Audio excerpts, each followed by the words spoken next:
bailing out. Logic ain't lying. We hit that live button till we get this music going. No, damn well Yeah, Logic ain't lying. Lottie don't really respect Dr. J. Yeah, he feel like he can't dribble, and Yeah, since that's he can't crazy. shoot That the ain't three, even true. Yeah, that ain't even true though. I he mean, feel like come because he on, yo. can't shoot the three, then Oh, if he can't I shoot was a the big three, he's Dr. J done. fan too. Wow. Yeah, Doc's the first. Overseas with it. That's crazy. Get them people up here, man. What they were doing right is they were trying to think about what players from back in the day wouldn't be able to translate in today's game. Yeah, not none of the superstars. All the superstars would be able to play. Y'all got the music playing, eh? Yeah, that's all good, yo. Innovate. We've been brainwashed from allegiance just to get scratched in. Now I'm on a mission just to get dope. Physical or crypto. From the 9 to 5 or a kick dope. When shit get cold, like the hometown of Klitschko. Vladimir, your boys out of here with the sick flow. Now I ain't no rushing, but I'm rushing through this budget. I turn the booth into a gun, raise the way I'm busting. I caught the whole onion and I got it from my cousin. In and out of traffic, toe tagger, we be hustling. I understand and shine first and realize your time worth. Can't be rich until you enrich your mind first. But I'ma be ignorant with my black ass and probably swipe my black card to blind black man. Yeah. Niggas say they hot, where they money at? Niggas then ran up in your spot, where they money at? Strippers don't know you in the spot, where they money at? Fuck you, in that fake watch, where they money at? Yeah. Niggas say they hot, where they money at? Niggas then ran up in your spot, where they money at? Strippers don't know you in the spot, where they money at? Fuck you, in that fake watch, where they money at? Yeah. That moolah, that cheese, that fettuccine, that guala is what a nigga after, so holla at me tomorrow. I'm looking for investors to throw some bread at the startup. Straight to the top, I'm cream of the crop with the product. Money isn't everything, but in this society, you gotta have funds to have fun, so don't lie to me. 153 million the fucking lottery. World keep spinning, I just mold it like fucking pottery. Fuck that poverty shit, my niggas gotta get rich. Hip hop over everything like hippopotamus clicks. Niggas wanna hate that be on some anonymous shit. People wanna relate, they wanna be a part of my clique. We are not with the shits, the toilet did not get fixed. All left fail, every door come off the hinge. $1 million in my bank account, the sweetest revenge. 75% in the savings making some sense. Hey. Say they hot, where that money at? Niggas then ran up in your spot, where that money at? Strippers don't know you in the spot, where that money at? Fuck you, in that fake watch, where that money at? Yeah. Niggas claim they hot, where that money at? Niggas then ran up in your spot, where that money at? Strippers don't know you in the spot, where that money at? Fuck you, in that fake watch, where that money at? Yeah. Yes, sir. Yeah. Yeah. Music written by Sosa, performed by the Choir Happy, y'all. Appreciate that. Yeah. Man, y'all know that's how we do it, man. Well, we have the theme song sung by the damn rapper himself. That's how we doing it over here, yo. You know that's how we doing it. That's how we doing it, baby. Power. What's good? What's happening? A well-organized lie defeats a disorganized truth every time. Woo-hoo-wee. Man, you already know what it is, man. It's God killing the house, yo. And we got everybody in the building, man. The whole service, the army, the officials, everybody. Blood in, blood out. You know what it is. Yeah. What's good, family, man? Hey, man, that was a good one, DQ. Like, that's what I'm talking about, yo. That's what I got you, baby. Yeah, we doing it. We about to turn this shit all the way up. Yeah, it's about us enjoying ourselves and having fun, man. And listen, man, Logic, I don't know what the hell's wrong with you. I don't know. He's talking reckless. We can't even get to the topic until we get with the topic. Now, what about Dr. J? What'd he say? First of all, what's going on, Sosa? What it do? Hey, man, peace to everybody, man. You know what we do, man. About to take down another hero. You know how serial killers do. We don't let them heroes live long. We on their neck. Not long. So Logic about to take out Dr. J. Hero. That is crazy to me, yo. Gideon Block, what's good? What it do? What's good? Don't play zero trying to play a hero. Joel Armstrong, Christian No Christian, Pseudo Killer Army. What's good? Peace to the fam. PK's in the building. I don't know what Logic talking about. I heard him say something pseudo about basketball and Dr. J. So I'm just here to listen. I'm just here to listen and see what happens. Yeah, you're going to get beat up. Kent, Clark Yes, Kent. sir. Clark Kent, what's good? What it do, man. You know how we do, man, when people be claiming to be doctors, man. So I think that what Logic might have got his wires crossed, but he fucking with the wrong doctor right now. That's a good intro right there, Ken. I appreciate that, y'all. Well, nah, man, what's I happening with you, appreciate that, man? y'all. Hey. Last but not least, the villain. My man, Taking Ken. down 2 doctors today. Dr. Ben and Dr. J. He said neither one of them got Neither one of them doctors. I gotta do it, man. I gotta do it. I gotta ask y'all the tough questions about Dr. J, because he can't dribble, can't shoot, and you want him to start and shoot the ball 20 times a game and win. Are we serious? And wind. Man, who wanna? Okay, we should And win the game. I gotta put his name in there, yo. I actually ain't got no problem with Dr. J. I just say his skill set does not fit modern basketball. The Nuggets just won a championship, spreading the floor, running pick and roll all day. Bro. I ain't capping. He don't fit modern basketball, yo. No, you They said just won a you said championship, that spreading the floor. Yeah, let me finish, yo. You gonna get your chance? Go ahead, bro. They just won the championship, spreading the floor, running pick and roll over and over and over again, right? So my tough question to you was, where does he fit in your offense? Is he handling the ball? Is he standing in the corner? Is he the one setting the screen? What is he doing? Whatever the Where hell do he you wanted need to? What part of the floor are you double teaming Dr. J from? everywhere. You I better need to know double that. team. Hold on, let me say this. If you don't double Dr. J, he gonna get 50. No, You he gotta ain't. double Dr. J. You cannot isolate that man. One-on-one Got him. him quiet, Logic. Listen, how is he getting around somebody? That's the first question you really got to ask yourself. Yo, first of all, You gotta he's a admit, game Dr. J can get past somebody. Now, come on. that don't even make City no of sense. Yo, you wrong. Yeah, come on, get your game together, yo. Dr. Let J. me Somebody pull up and the stats. let me Somebody pull let up me the blow stats. let me blow the doors off the thing, because the conversation really got here, What? right? Let me get Brass this. asked me if I would who I would pick over Dr. J, and I chose a tough one, a tough one, right? I say I'm picking Iguodala over Dr. J. Give me Iggy. You take Dr. J. Not Iggy. That's where we at, yo. Put his Okay, picture. no, that's not where we at. That's not where we at. 'Cause Who you talking about? Where we at with you Jamario said less Moon? than 5 minutes. No, see, you trying to steal it. You said less than 5 minutes Man, Go ago ahead, Joe. that you would take Jamario Moon over Dr. J. The doctor. Yeah, why you think they call him the No, I doctor? didn't say that. Can I, I say he about the same as Jamario Moon. That's what I take 2 said. seconds to read something.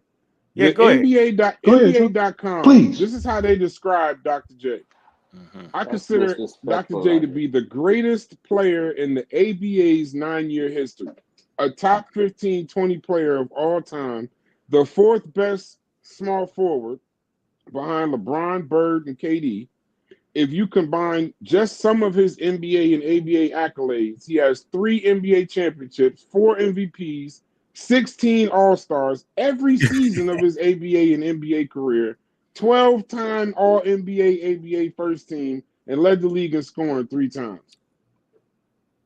I got it right here. And you got him over Jamario Moon? Led the league in scoring. Hold on. Here you go. I got him in street clothes. Hold on for a minute. Career highlights. First of all, he's an NBA champion.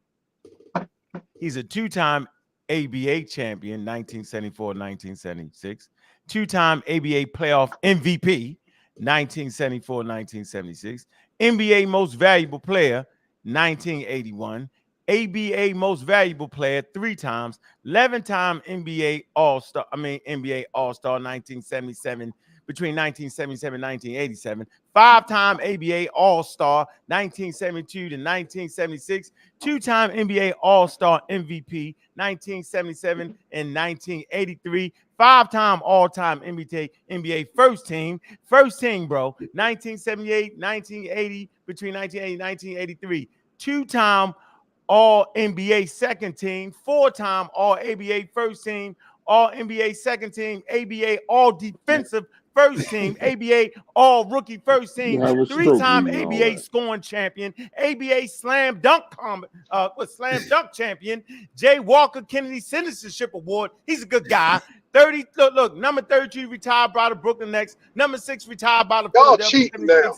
76. ABA all-time team, ABA all-time MVP, NBA anniversary team, 35th, 50th, and 75. Third team All-American. Y'all stacking the deck, man. Man, retired. Look, Wait. come on, man. Listen, Hey, no, man. This ain't fair to Logic, y'all. Go to Let him get it. Let him get it. Then we're going to Yo, MVPs. let Y'all him stacking try, the yo. deck, Go to Let him Iguodala. try, yo. How you spell his name? Hold on. Let him try, Joel. Let him try, yo. Let him try. Andre is IGUO. You still reading? You need a drink of water or something? You good? Hold on, Elijah.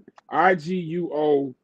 I got it. Iguodala. I got you. He gonna pull it out because Iguodala. he's gonna say Andre Iguodala played. All you gotta do is read 2015 Finals MVP, yo. Just read that. And LeBron had a triple double. Ain't nothing Dr. J ever did that is gonna top that.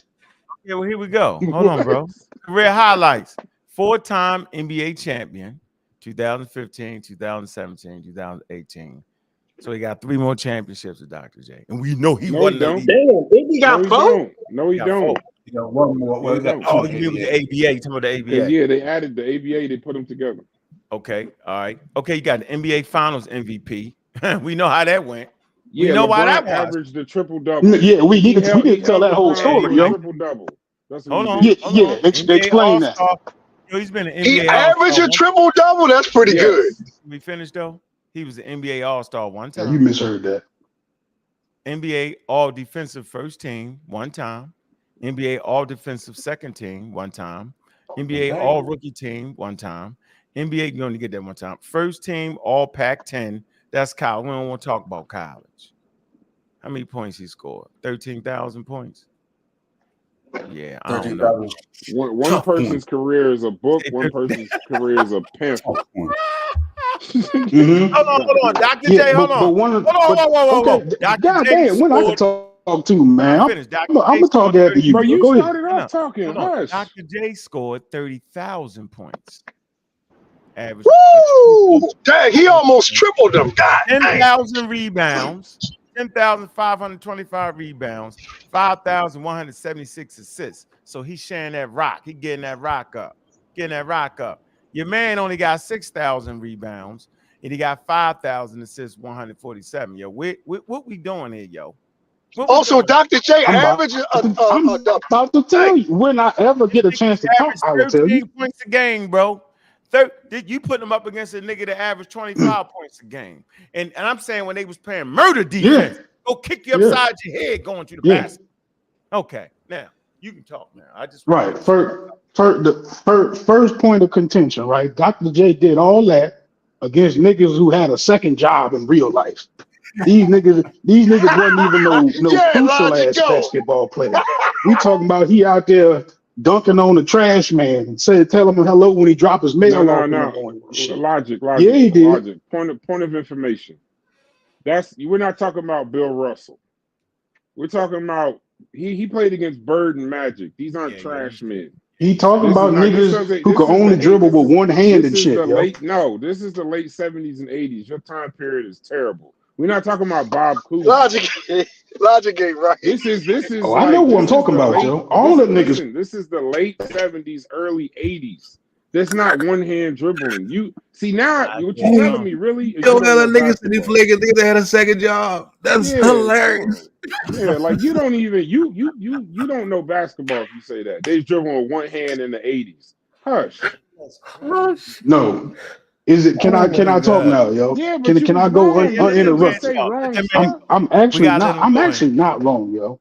I'm actually not wrong. Like, because he also playing in an era where you have somebody like Maurice Cheeks, who I'm sure is a great person in real life, right? Probably was a good basketball player in his time, making multiple All-Stars, doing all of that stuff. And today, his skill set would probably have him in street clothes. And that's just the real deal truth, yo. That ain't true. Like he also played with Charles playing. Barkley and Moses Malone. How you gonna pick one person on the team? Oh, shit. I'm just giving you an example of somebody who is quote then unquote say that good about Charles in that Barkley and era. Moses Malone. He is good in that era, but today he is not good, Joe. Yo, he can Plain handle and the rock. simple. So I asked you a very simple question. Just answer this question, then you could be done, right? Tell me, what is he gonna do in your offense, yo? Is he handling the ball? See, that's why I'm picking Iggy. See, I could put Iggy in the corner, and he might sit up there and make 4 for 10, 3 for 10, whatever he gonna make. Dr. J is bricking all of them. You know the only reason right? that you're even discussing. You asked me a question. I need a source from Logic for the trash man, man. It's a long question. Logic. So look, so I'm saying because he Dr. J, you comfortable with him taking 20, 25 shots a game, and the man is not shooting threes. And in my opinion, he doesn't compare to today's athlete. If you want a really good comparison, I gave you one earlier, Derek Jones from the Mavericks. So they the same height. They the same height, same weight, same skill set. You're not asking a question right now. No. Right. Well, I asked you the question is, what is he doing in your offense? He's doing whatever you need him to do. He Dr. J, the doctor, yo. At some point, he is not, yo. Yeah, doctor. You acting like he got a mid-range. You act like he dribbling to mid-range jump shots, yo. He do got a mid-range, yo. That's Dr. J. Go ahead, yo. Answer the question. Go ahead, answer the question. Where do you want him to catch the ball at? On the nail? Anywhere, You want him on the block? No, how he score all them points is what I want to know. You got somebody. Will you let me answer your question, bro? Wow. I'm trying, yo. Go ahead. My bad. The man scored 30,000 points. For you to think that he wouldn't against the trash man, though, that was against the trash man. Nah, this is the 80s, bro. There was not a trash man on the Lakers. Wasn't no trash man on the Celtics. These was basketball players. So he had 30,000 points. Logic.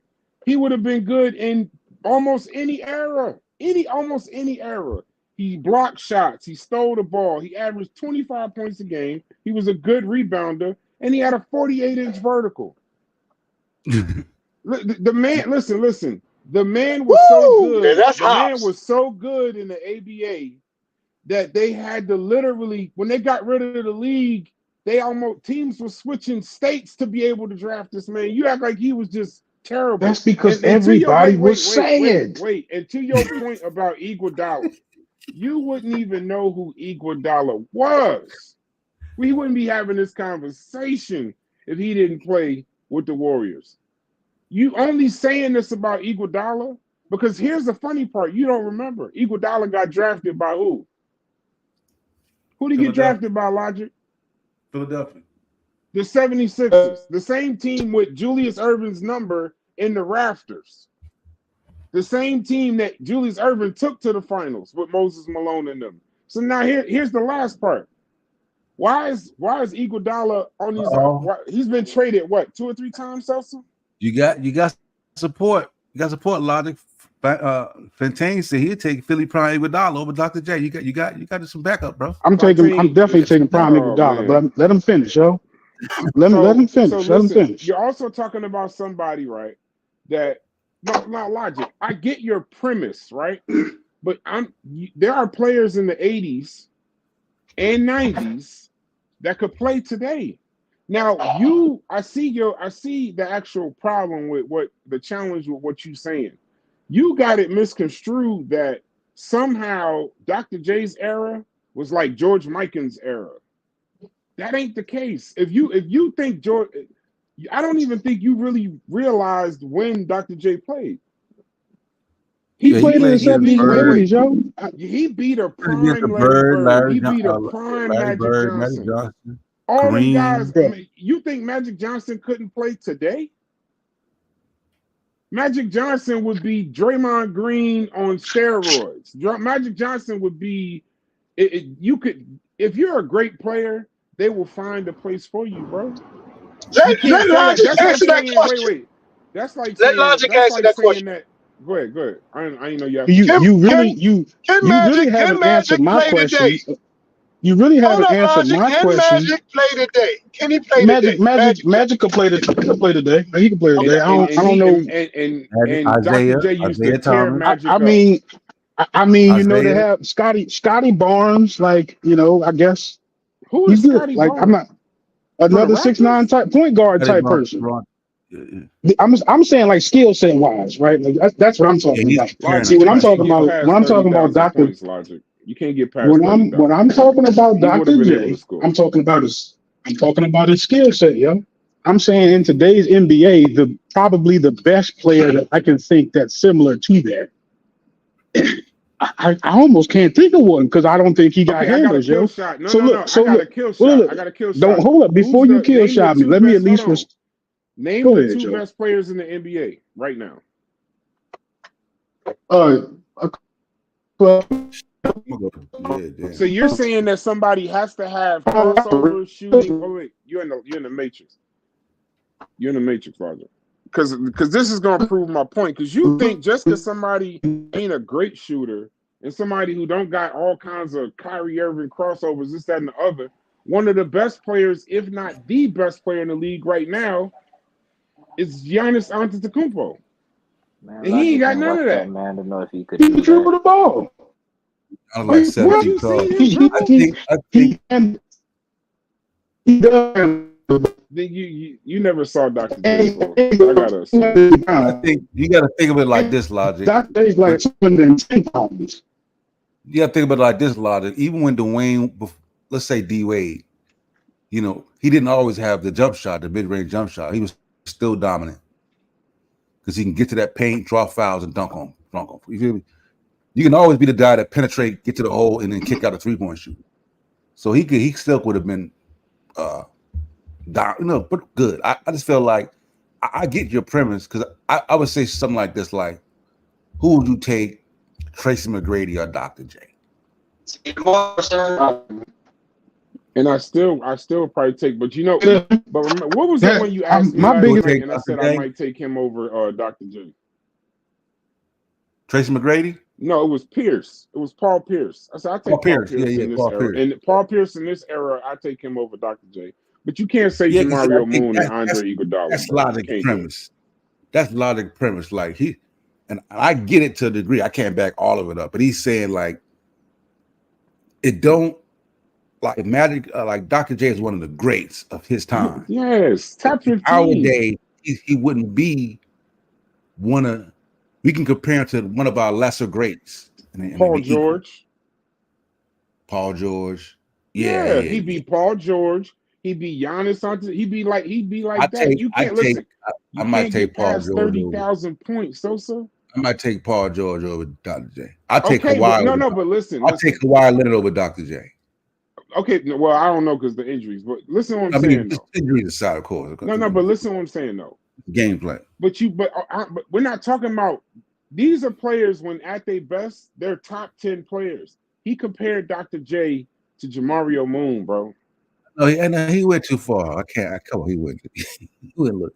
I mean, he said Derrick Jones. Because that means, what it tells me is he don't understand time periods in basketball. You know how y'all be having these arguments? And you'd be like, yeah, you don't understand time periods. What is it? They mashed 400 years together.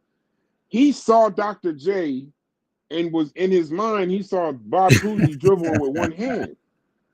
Hey, so that's why there's not too many small forwards today he wouldn't take over Dr. J. So certain people just, I get it. They looking at Dr. J. We just going to glance over that. Joel, we just going to glance over 30,000 points. I keep saying it, man. I keep saying it. This dude is top 50. He's a top 50 all-time player, probably in the top 20, but they just put him in the first top 50. How many years are we going to have to go in the future before they put Iguodala in the top anything? Well, that's why I think he's messing up at.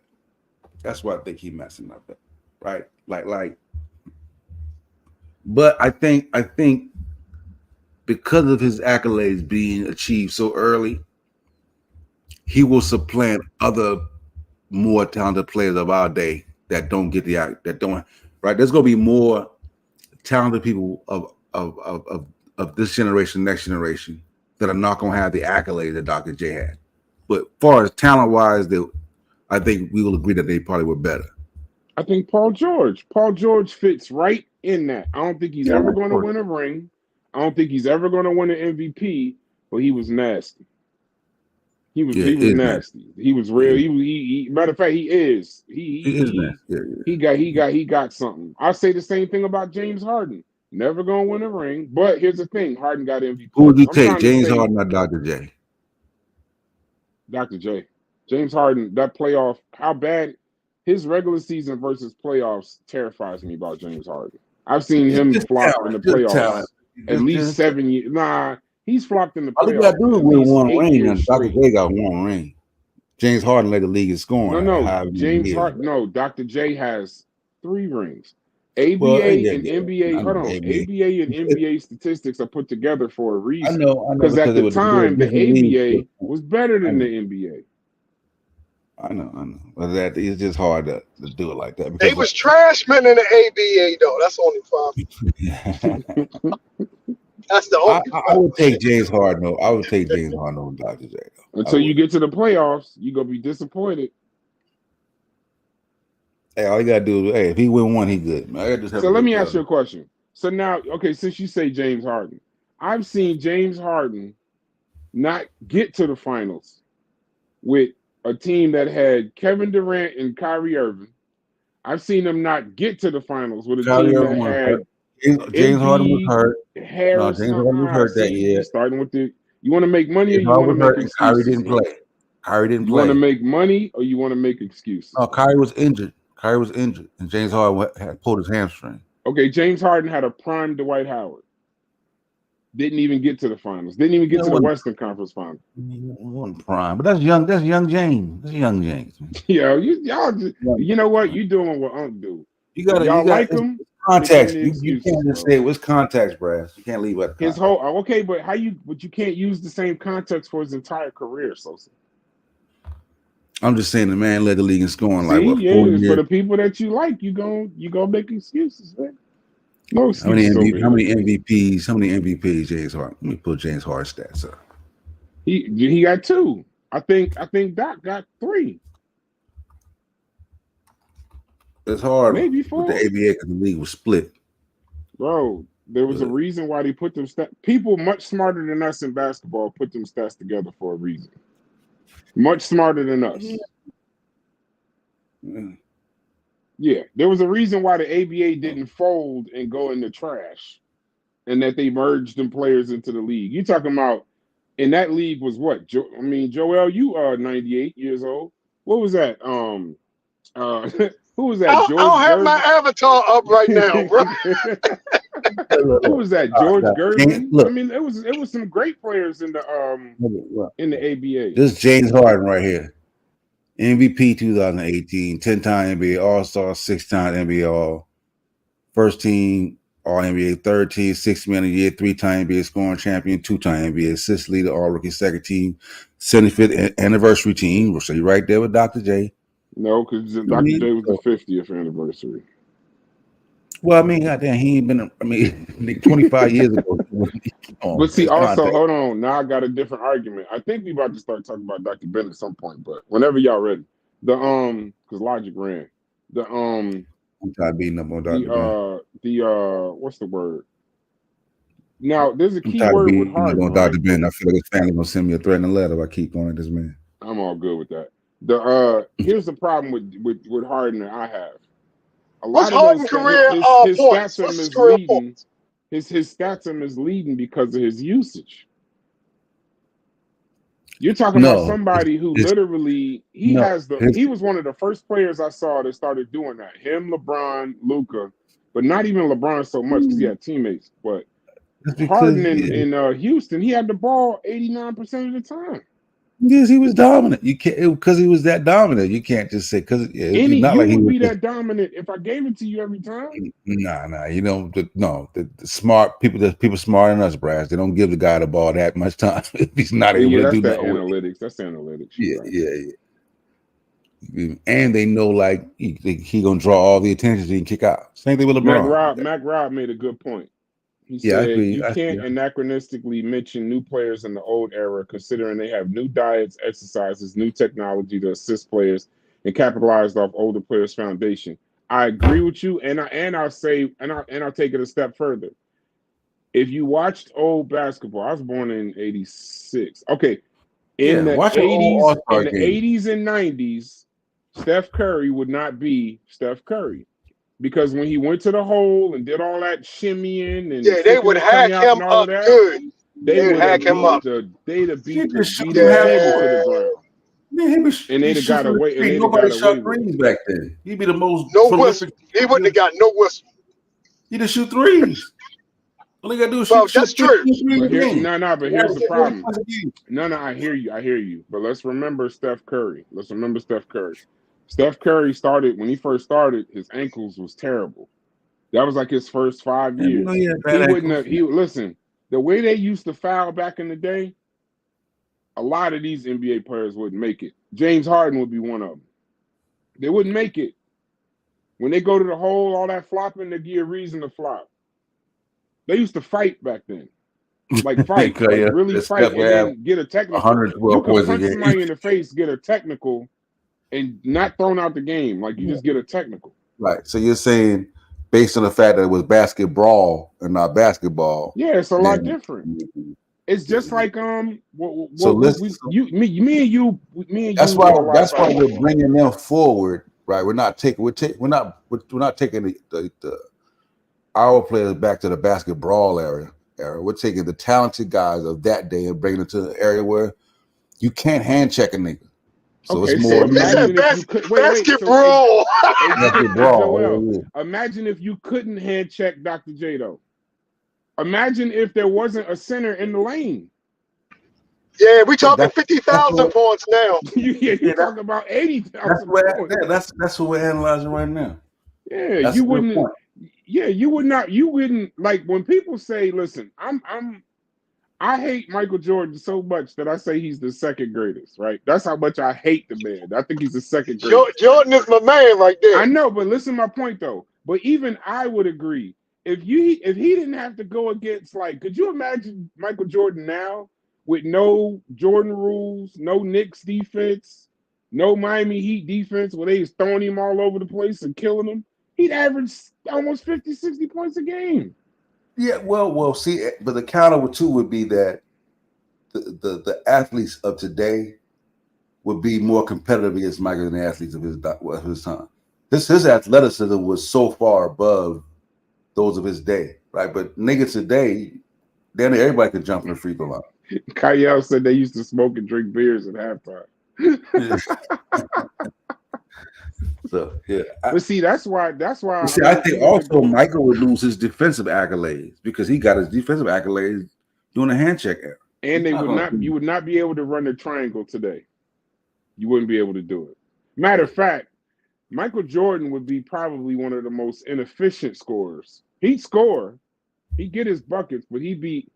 No, I can't say that. He'd be Kawhi. They're gonna pack that paint, bro. They're gonna make him shoot. He'd be like Kawhi. Yeah, he'd have to shoot threes.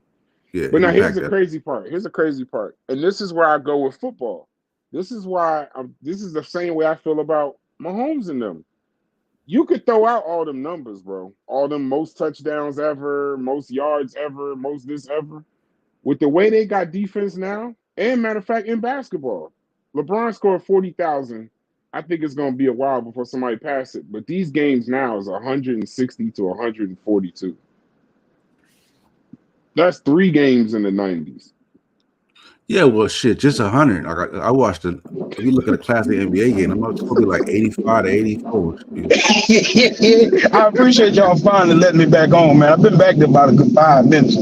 So, Unc got the keys. Why are you coming in, man?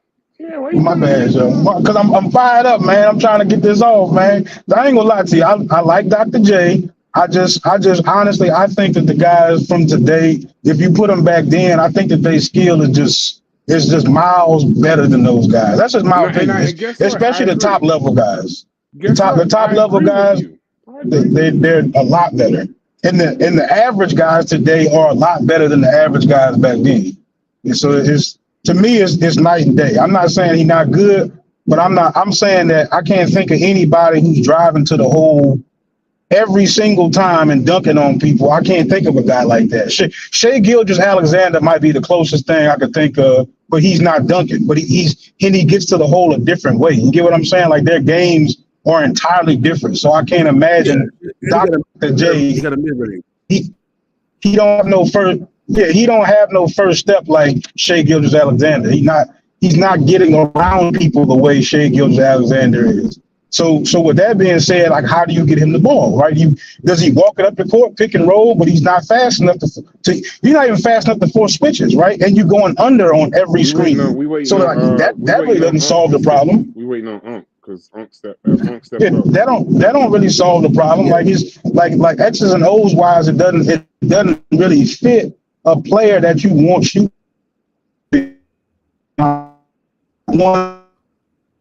Man, you need to fix your connection, man. Your connection is your connection dribbles with one hand, bro. Everybody moving around. Yeah, I can understand y'all dribble with one hand. When? Yeah.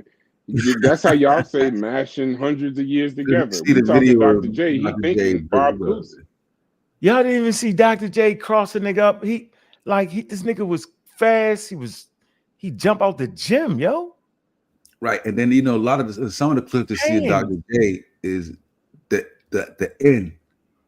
They see the Dr. J from 80 exactly. He was at the end of his career. Yeah, y'all see the end. I see young Dr. J with a big old afro. You know what I'm saying? They'll see that guy. Yeah, we don't even want to talk about the afro guy. Yeah, because he actually played in the league where they shot 3 points, where they could dunk. He did that. The ABA was innovative. Yeah, the ABA. That's what basketball is. See, the youngsters don't realize that's what basketball is today. What they was doing in the ABA. It's close to it. They was fast paced, shoot threes, all that. Yeah, see, they don't realize that That's why the NBA absorbed the ABA. They didn't just throw it out. They picked up the ABA, and then, matter of fact, the next All-Star game, when they brought in the ABA, more than half the players was from the ABA. So that shows the best players was in the ABA. Gervin and all. There was no crossover before 79. That's not true. That's crazy. Ain't that crazy? Crossover, come on, in 1980. Then you don't know nothing about basketball. He said before 79. He said before 79. He said crossover come on now in 1980. They've been doing crossovers before Allen Iverson, but he didn't create it. Yeah, he said before 79. He said 79. When was Maravich? When was Maravich? Right, crossing over. No, what year was that? Wasn't he in like the 70s or something like that? Yeah, Pistol Pete. Yeah, Pistol Pete. Wasn't he in the 70s? Y'all count white people too? Yeah, okay. Yeah, why you can't fuck with Pistol Maravich was nasty though. Yeah, who gonna guard Pistol? So you trying to say Pete couldn't play today? Pistol Pete would absolutely work today. I think he worked better than Dr. J would. Man, look, I would bet all my money that Joel Embiid has a nastier crossover than Dr. J. All my money, yo. You'll be broke. All Send of it it. over. Send it over. Send all 13. Joel Embiid crossover better than his crossover, yo. Send all $13. All your money. No, he just put a variation on it. Allen Iverson put it out here, right? Jordan kept his crossover tight. Hardaway before you had Tim Hardaway. The only thing Allen Iverson did was, it used to be when you learn basketball, my brother used to say, they used to teach you keep the ball in like a box around you. All Allen Iverson did was crossover outside the box. That's all he did. Same thing. And they said he was trash. And it was a carry. If we being honest, it was a carry. Tim Hardaway had one of the best crossover during that day. Yeah, but it was inside. It was inside the box. Back from last. Yeah, inside the box though. That's what I teach my son hit him with that. You come hit that lane, he's over because you that lean get him that change the eye level up and down. You dig done. Yeah, that with the UTEP 2-step. Yeah, look at Yeah, I'm teaching that, yo. I'm saying he took you back to college. Don't sound like you know a little something. They got people. They got people in street clothes that's doing something. They got people in street clothes. I'm saying, yo, my daughter went on a string of 45, 50-point games, yo, in college, yo. This was this year. Remember, I was on the phone with you. I said, "Oh, she hit him with the 40, the 45." Yeah, that's me working her out, making her shoot 300 shots a day, working the shit out of her. Yeah, my son, they be trained up, yo. They be trained up. Some of y'all do not know basketball, bro. Somebody just said Joel Embiid or Hakeem Olajuwon. Log off of YouTube. Going with the King, yo. Just log off of YouTube. Going with the King. Well, that's not absurd. It's not, then you need to log off. Not yet. I don't think it's that absurd, Joe. I'm taking Hakeem, but I don't think that's that absurd, Joe. Availability. Hold on. Availability is your best ability in sports. We've got to take injuries aside. Because no, in you terms can't of top take blocking, injuries aside. Embiid is You can't take injuries aside. No, I'm saying if we're disqualifying because we're injured, then there's no contest. But I don't think it's title. Yeah, but you can't go no injuries though. You can't. That's like either the best or second. Baltimore Correctional. That shit funny. We taking them both on a good day, 1-on-1 or something, yo. We ain't talking about. He played ball in the Baltimore. I'm talking about just peak talent. We're talking peak talent. Who's the best? This chat is ignorant. That is crazy. Bro. Look at him. Look, correctional. They put him in Baltimore Correctional. That shit was crazy, yo. All right, so y'all, are we off the Dr. J thing? I'm off of it. I'm gonna do just a regular show with Logic. We're gonna pull some stats and share the screen. But let's talk about what we're gonna talk about. All right, so we right here, man. All right, and you know, I think you got to get a better connection, Logic. Come on, man. I think it's in a bad area. He normally sounds good. I'm in the woods, yo. That's my bad. I'm in the woods. You in the woods? Get out the woods. We ain't ISO on Dr. J. That's what we ain't doing. Dr. J ISO. Shit. So what you got for us? I see that title. All right. So we want. I think it's some things that we don't really pay attention to, and I think for some kind of reason we like in this vacuum, yo. And I don't like the vacuum. Right? I want to make sure that just because I'm scientifically literate, I'm not caught up in the vacuum. That's why, you know, it's always mandatory to have younger minds around you, whether that younger mind be 50 or that younger mind be 45, 35, 25. We all in here, right? Because you gotta listen to them and hear what they're saying, whether you agree with them or not. That's not the point. The point is that everybody's allowed to get their shit off, right? And I'm getting better at letting everybody get their shit off. Just because I feel a certain way or think I can back it up with that, yo. If you don't let the younger people express their minds, you're gonna be a stuck old man on some shit. I'm never gonna be that guy. I'm gonna let y'all know that right now. But I can see the inconsistencies in understanding the shit that I understand, right? So we're gonna start with this key figure right here. All right, this is important. You can't even get to Dr. Ben yet. All right, you're starting at Dr. Ben, then you're starting at the wrong angle. Stromberg right here. It's a good person to start right here. All right, and what importance and what role he played in his contributions to Afro-Latin Americans and African Americans. What was he? Light skin, huh? Light skin too. It's always the light skin. So they talking about the Harlem Renaissance, right? He's an intellectual. All of us here, yo, we consider ourselves to be intellectuals, yo. Seriously. All right. And I know I consider myself an intellectual. I may have a little thug swag to it, but I know Sosa considers himself intellectual. Brass, all y'all do. Logic, right? Kent, but we don't want to be so damn intellectual where we even this shit up like it's even. It ain't never been even. It never started off even. The way we got to our intellectualism is totally different than how I never want to speak in absolutes. The way we came to being intellectuals, right? It's definitely very different than being raised in households that have evolution books around you, nice libraries around you, right? Different. Now, my kids grew up around a decent library, but I didn't. I had to go to my Uncle Jerry. Y'all heard me say Uncle Jerry. He had a decent library. My aunt, Jackie, decent library. Her husband, decent library, right? And before we get into Strongbird, I would like to say I'll never forget me and my Uncle Jerry. Y'all know Uncle Jerry. The whole through the COVID, it's my man. Me and him used to argue against my Aunt Jackie and her husband, right? And they was like, man, y'all crazy. Now, both of them are college educated, right? College educated, and we be going at it, yo, and we was thinking we was getting them. Now that I think back, yo, they was beating our ass up, yo. And they was using that college level shit. We was like, oh, y'all just using the white man scholarship. We used to say all that, yo.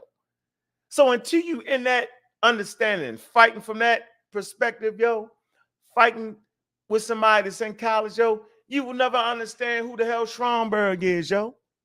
So it's people like this, right, that are intellectuals, and the way he had to get his intellectual paralysis would have had to been research, putting it together, not raising a household like that, right? So his early life, Puerto Rico, okay?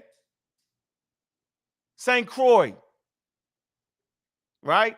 A lot of those brothers and sisters that came from that ended up educating people in the United States. And you often wonder why they couldn't do it over there. I wouldn't know.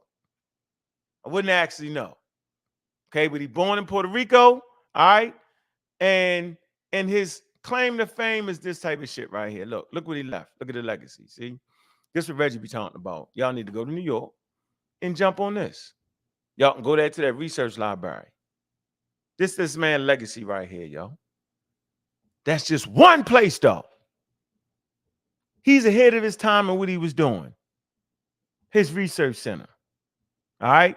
This is important to know. So we start there, right? With Stromberg. Anybody want to say something about Stromberg? I didn't know he was Puerto Rican. He's born in Puerto Rico. I don't know. Call Puerto Rico, but I get No, he's Puerto Rican. No, he's Yeah. Puerto Rican. Yeah. He's considered Puerto Rican of African and German descent, but he's considered Puerto Rican. Mm-hmm. So here I'm gonna drop this. Yeah, shit. Most Puerto Rican is African. Yeah, I didn't know that. Right. You said Yeah, Puerto Schomburg, Rican. then I That's saw what Puerto Rican Rican. I was like, is. that's strange. That's what Puerto That's Rico. crazy. A German, hold up. A German He's a Puerto African. Rican, yeah, of African and German descent. He's a Puerto That's Rican fire. man named Schomburg. That's fire. Yeah. Right. Yeah. I never even considered the Schomburg part of his name. Now you think about it, it's like it makes total sense, right? Schomburg. Stromberg. Stromberg. Stromberg. It makes sense now. It makes sense. Mm-hmm. All right. So this Should Schomburg be a part of Black history? Schomburg. And Oh, hey, Sosa. That's Hey, the Sosa, show. that's That's exactly the why I show. just said it. Because I That's see y'all claiming That's this why. Puerto Rican. That's why they hate us. But he is, that's why I put that out there. He's Puerto Rican. He is not black. Only. Because we're claiming a German Puerto Rican. Yeah. That's a little questionable. It's a little I questionable. like that one. We're gonna table that. That's a show. That's good. That's a show. We could discuss that, right? In 1923, which stated that requests for books about Negroes or written by Negroes had been increasing. So whoever this Rose issued a report to the African American Library Association in 1923, which stated that requests for books about Negroes or written by Negroes had been increasing, and that the demand for professionally trained colored librarians was also. Now they're trying to get professionally trained librarians. We don't even think about that, right? We don't think about people looking for books about Negroes and written by Negroes. Then it says in the late 1924, Rose called a meeting with the attendees, including, Arthur Stromberg, Alfonso Stromberg, James Weldon Johnson, and Hubert Harrison. If anybody to fuck with me know, just the pillar right here. That's the autodidact right there. And he had that formal schooling. He was fluent in Greek and Hebrew, and he was an atheist. He's the first person in Harlem to stand on that daggone soapbox. He's the father, you know what I'm saying, of the Harlem thing right here. Hubert Harrison. It's my man right here. Straight black. Man, that's blackity black. That's the better Benin. What y'all say? The better Benin black right there, right? All right. It's a picture here in 1913. All right. Serious dude, bro. All right. Now I read the book that John Jackson wrote on him, called him the Black Socrates. All right. He's an immigrant from St. Croix. Some islands brought a lot to America. All right. And it was these autodidacts, right, that would stimulate black thought, not the college educated ones. We talking about the grizzy down in the dirt. You know, what about Africa, the West Africa, the Egypt? You know what they talked about. That's these type of people right here. You know, I pattern myself after them. All right? He died at a young age too, huh? Yeah, died at 44, yo. I can see why. Mm-hmm. Look. Yeah, that's like 64 back then. Mm-hmm. He was an influential thinker. Right? Who encouraged the development of class consciousness amongst workers, black pride, Gnostic, atheism, secular humanism, and social progression and free thought. That's why, you know, I'm you know, remember he wrote for Marcus Garvey. He ran the newspaper. He ran the historical portion of it. All right. All this is important. It's a that decided to focus on preserving rare books, solicit donations to enhance its African American collection. So I just want y'all to know, yo, it just all wasn't there like we wanted it to be, yo. You know what I mean? If you sitting there thinking that the shit was there like it is now, yo, that's not a reality, yo. And so this is the world that, quote unquote, Dr. Ben and them would have came out of, yo. And so let's come to this important part right here. This shit right here. I remember the first time I ever heard of this, yo. The Harlem History Club. Mm-hmm. Harlem History Club was a study circle founded in Harlem in 1930, based at the Harlem YMCA. You had to get your shit from the YMCA. Wasn't think you was going to where you thought you was going like you're going right now. Wasn't that, was it? Here were the names, y'all. John Henry Clark, Huggins, Willis Nathaniel Huggins, John Jackson, Joe Rogers, Charles Sifford, I don't know who that is, Richard B. Moore. Look, William Leo Hansberry, Kwame Nkrumah. It ain't Kwame, right? Yeah. Kwame Nkrumah. Mm-hmm. What is this? Try to go out to France. Mm-hmm. That's your first. Look, that's your participants right there, right? Yo, we should know who John Henry Clark is. Ain't got too much smoke in his name. Early education. See, that's why I don't like to put John Henry Clark in there. I like to keep John Henry Clark separate. I'm separating it. I'm not. You see what I'm saying? I ain't putting it together. But they was best friends though. You can't act like they weren't best friends. That'd be crazy. Hey, in my mind, just total left field. And I know it's not true, but they was at the YMCA and they was hooping, and I'd split 5-on-5 between them. I wonder who would win. That's crazy. Yeah, you definitely, that was left field. That was definitely left field. John Henry Clark up and under with the left. Come on, baby. Gotta make Sports Center. So John Henry Clark, born in 1915, Union Springs, Alabama. The youngest child, John. Look, a sharecropper. Y'all know what the hell a sharecropper? They got Egyptian pictures for the sharecropper. Ain't that crazy? What? Agriculture, because it's agriculture. So he's sharecropper, yo. How many of y'all know what the hell that is? It's like a slave playing for room and board. Yeah, my great grandfather was a sharecropper. Crazy. All right. Willie Emma Clark, washerwoman, who died in 1922. All right, that's his mom. All right. Clark was heavily influenced by who? Chicanti Diop, which inspired his piece, the historical legacy of Shikante Diop's contributions to new concept of African history. Clark believed that credited Greek philosophers gained much of their theories and thoughts from contact with Africans who influenced early Western world. Is that a true statement or not? I'm asking the panel right now. Just asking y'all. Where y'all at and y'all understanding the world and the history when it comes to that statement? True statement. Who's that? Well, that's true. Yeah. Cedric. I don't have a problem with that. What's up, Sid? How you doing? I'm good. How you doing, brother? True statement. I'm here. How about you, Yeah. Gideon? Good to see you, brother. So what you think? Where you at? I agree. I rock with Clark. That's my Talking guy. about this statement. The statement.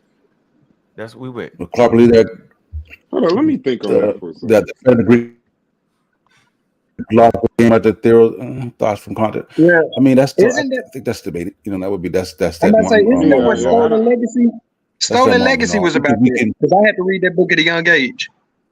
Yeah. It was deep. That's that Martin Bernard too. Like I think there was definitely influence. Now we can argue about how much. And Yeah, I think that's it was where I would definitely be. influence. That's where I would Shit, be. they I don't know spoke how influence much, but I would themselves. say yes.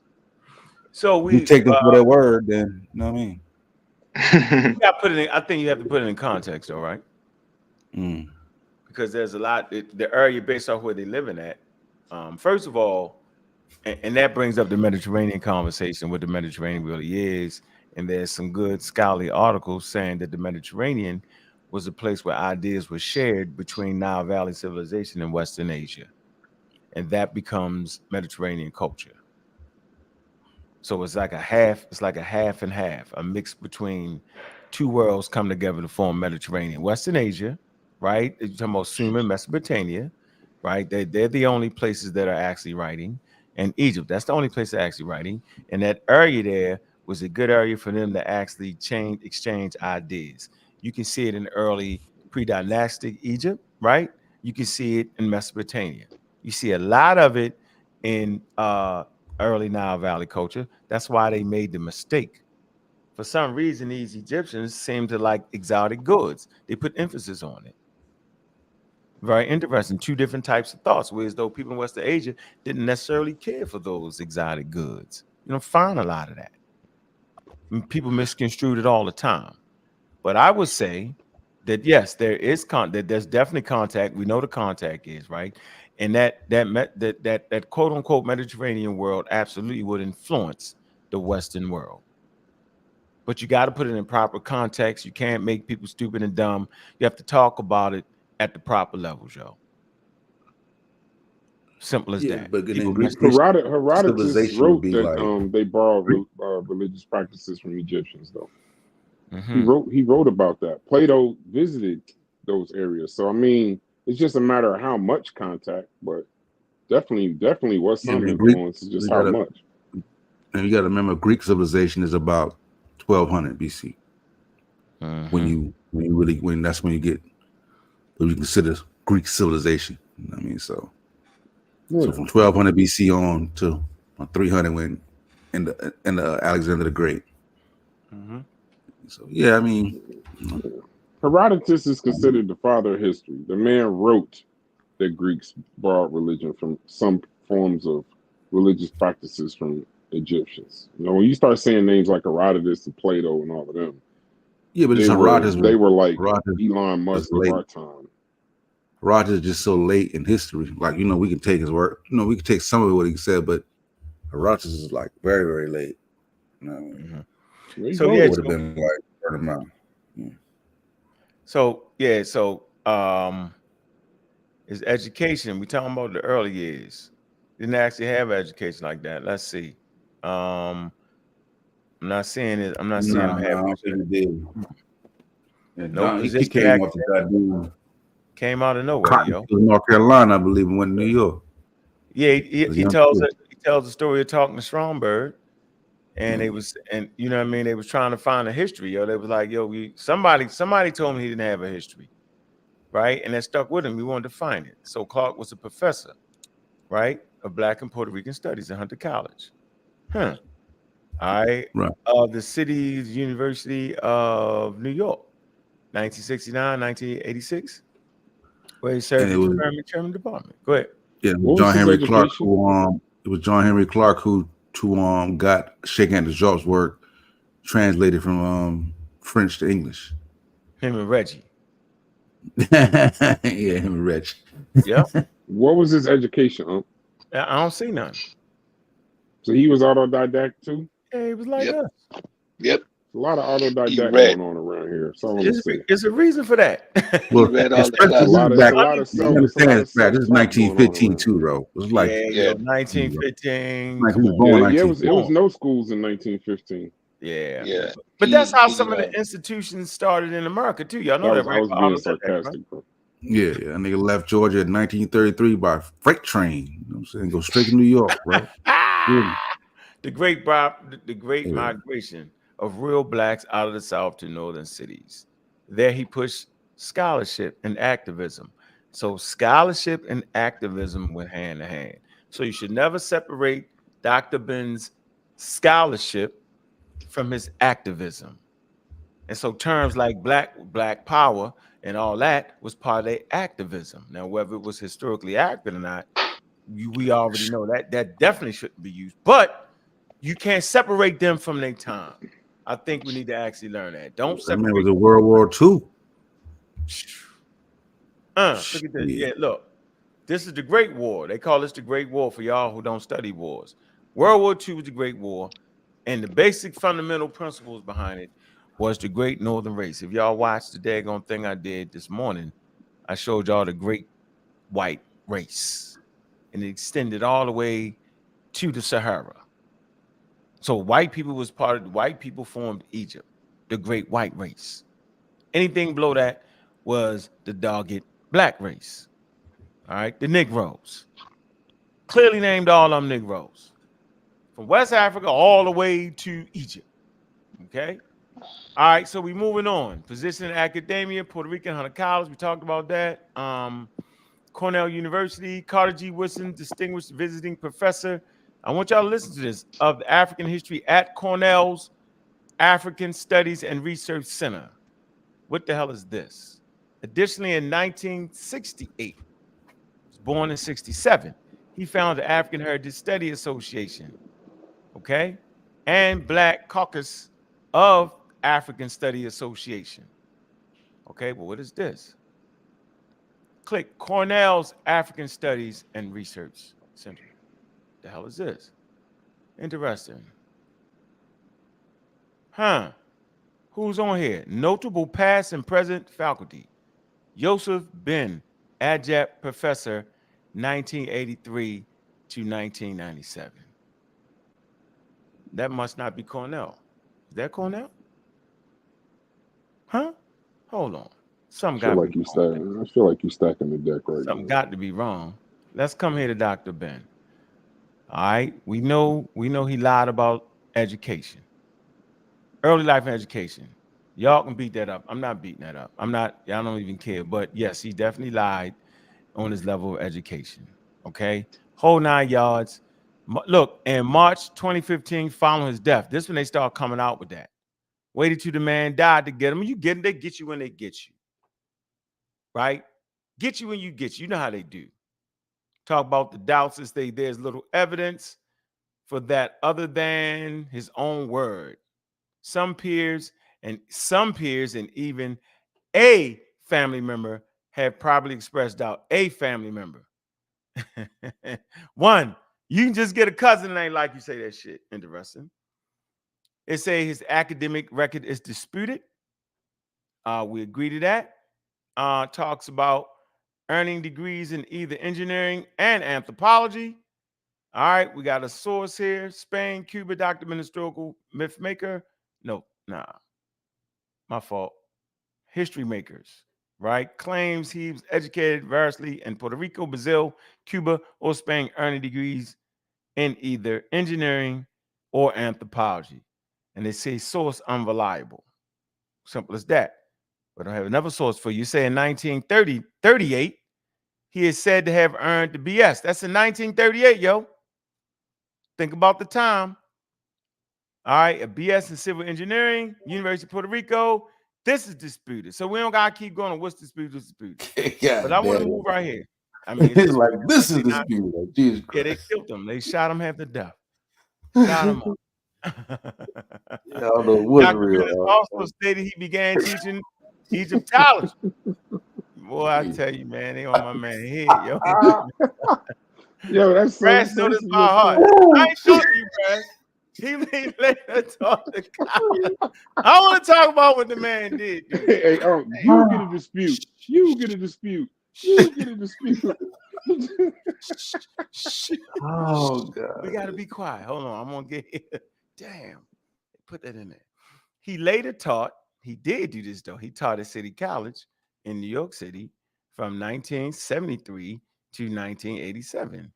He was an adjunct part-time professor at Cornell, right? Cornell is a pretty good institution. Nobody's going to downgrade Cornell, right? We're not going to downgrade Cornell, are we? Nope. History of Cornell. I think the thing that's important with the Cornell thing, though, is that they gave Black studies an opportunity, right? And in this opportunity, you see the likes of a John Henry Clark in them, right? And we looked at this piece right here, okay? This piece right here, the Cornell African Studies and Research Center, okay, is an academic unit. I'm gonna say this again. The Africana Studies and Research Center, ASCR, at Cornell University is an academic unit devoted to the study of global migrations and reconstruction of African peoples, as well as patterns of lineage to African continent and amongst the peoples of African diaspora. It said Africana Studies program offers around 23 graduate and undergraduate courses each semester. Africana offers an undergraduate major for students in Cornell University College of Arts and Sciences, as well as PhD through Cornell University Graduate Studies. The John Henry Clark Africana Library have a library located, right, named at him. That's high level.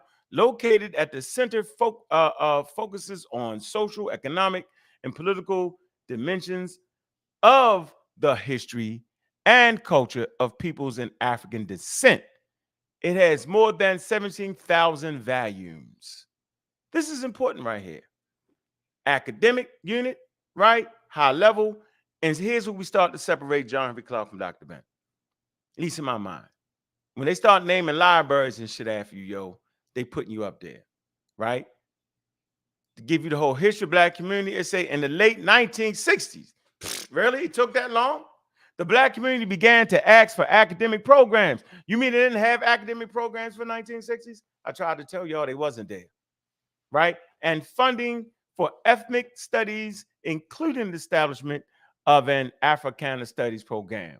By the spring in 1969, I'm about 2-3 years old, it said the administration had recruited James Turner as the program's first director. So James Turner is the first director of the Africana Studies program at Cornell University.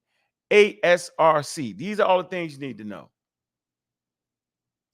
And as we scroll down right here, this is interesting. Notable. Out of all the people that went through there, they got notable past and present faculty. Who the hell you think name pop up on that?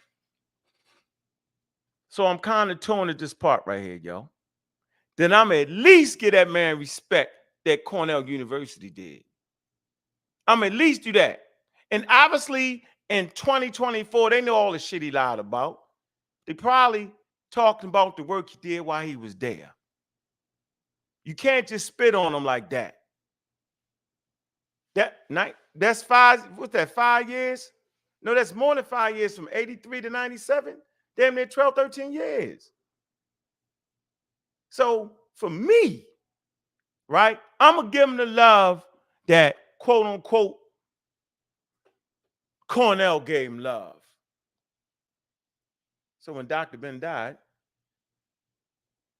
they enacted legislative resolution mourning on the death of Yosef ben Alfredo.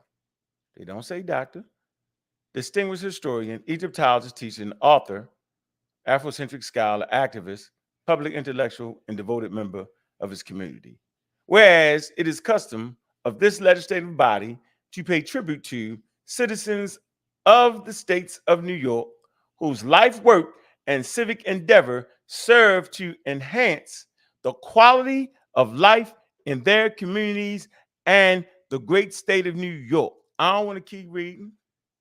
So if New York City, group of white people can get that man some love, then Bobby Banger, brother Unc, can get that man some damn love. If Cornell University can get that man some love with all his ups and downs and all his stealing this and did that and whatever the hell y'all keep saying he did, whatever it was, whatever the wildest people ever known in our life as human beings, give that man credit, yo. They don't say he's a scammer. They don't say none of that. They do say he wasn't educated and he lied. They do say that. But they give that man credit where credit is due. So I'm going to do that. I'm not telling y'all to do the shit. I don't give a damn. Do what y'all want to do. And I'm saying it over and over again. I'll say this 100 damn times. I'll say it 300 times. I'll say it 400 times. Look, man, if you expected me to judge the behavior of black people from the 1600s all the way up to the 1980s, yo, y'all tripping. I'm not. I'm not actually concerned, but I don't even care. I don't got it in me to look my babies in the face and explain the history of America and say, yo, you know this man, you know, I don't want y'all to fuck with him because, you know, he lied on his resume. They're going to cuss me out. What? You mean to tell me? I thought you said you had to go to different places, different bathrooms. My kids understand that now. So I'm going to have empathy, right? And for me, once I break down his books one day, I ain't going to do it today, right? For me, I learned how to look at sources, check out what people saying, what to do. Lil Charles Darwin, right? They was the first books that I could actually, that I heard people talk about. Prior to that, yo, the churches wasn't telling me that. No, nobody, you know, my Uncle Jerry, right? He had John Jackson books, but the shit was very scant, yo. Like, we act like the shit was like it is now. We act like it was YouTube and they could tune into the community skeptics, right? And could tune into the blog talk. Yo, I definitely was one of the first shows talking about this type shit on blog talk. Yo, that's an interesting place to be in. I'm telling you, I was sitting right there. Conquered by Religion, Destruction of Black Civilization show. Telling you, yo, that you think that shit wasn't on no blog talk. Y'all think it was all over the place. YouTube, it wasn't. Now y'all looking at this shit saying, oh, it's everywhere. Now, yo, look at the record I just put out there on how we had to slowly get to that. Now we can say, yo, go to Neil deGrasse work, go to Charles Darwin work, such. We get that shit wasn't running around our house like that, yo. It wasn't. Hey, well, what if your child up to you and say, hey, Daddy, I want to get my PhD like Dr. Ben? They're not going to say it because they know the nigga ain't have it. They ain't gonna have it. They're going to read everything. That'd be funny as hell. I had to cuss them off for that. Like, what the hell are y'all doing? Anybody want to add something? That Kent, where you at? You're definitely. Yeah, I want to add. I want to add. I've been listening to the conversation, especially yesterday, and I need to say this. Whenever we hear I'm having a discourse, and maybe it's because of my training, I never refer to what the individual said. I always look at the information. The information is either valid or it's not. Once it's out there, it's in the scientific realm, it's no longer owned by an individual, it's information. So when we go on this journey, and especially I'm gonna talk about Egypt, I digged into the sources, I digged into the archaeology. I can't tell you the names of the authors of these journal pieces. I simply don't. It's the information is what is important. An individual as a human being can be flawed. We all have our things, right? And I think it's a bit skewed what we're doing to Dr. Ben today, based on the reality of the community that we're in. I'm seeing a lot of the blame being put for the pseudoisms that exist in the community at the feet of Dr. Ben. And I'm saying this is where this religious state of mind, the worship of an individual, is flawed. When Angst refers to Dr. Ben, it's always challenging the pseudoisms and saying, listen, Dr. Ben talked about anthropology. He talked about evolution. Y'all are pseudo. If y'all study Dr. Ben and claim to be a Dr. Ben supporter, then you won't have any objections to evolution. This is because Angst studied the man's work, right? And now we're beating him up because he didn't have this degree. In that piece, what Ang just read, no one said he's not educated. They simply said he didn't have the degrees that he has. He claimed he had degrees, but it nowhere stated that he's not educated. And the fact that he was teaching at a well-established university, teaching means that he's educated. He knows and the material. So now today, with all the advances that we have, to go and say Dr. Ben said they were black. That is the pseudoisms, not Dr. Ben. Yeah, we need to stop it. We need to leave scholars in their time and continue to build and give legacy, yes. Now you want to say, well, he didn't have the degrees. Okay, what about his work was pseudo? Dr. Sebi didn't have the degrees, but everything that he said was a lie. So now, this is where a little bit of nuance comes in, a little bit of step back, and let's look at the whole picture. Let's not become zealots ourselves to the point that someone, for me, I mean, I only know Dr. Ben from the YouTube, but he sparked an interest in me, and my scholarly intellect allowed me to get the accurate and correct information.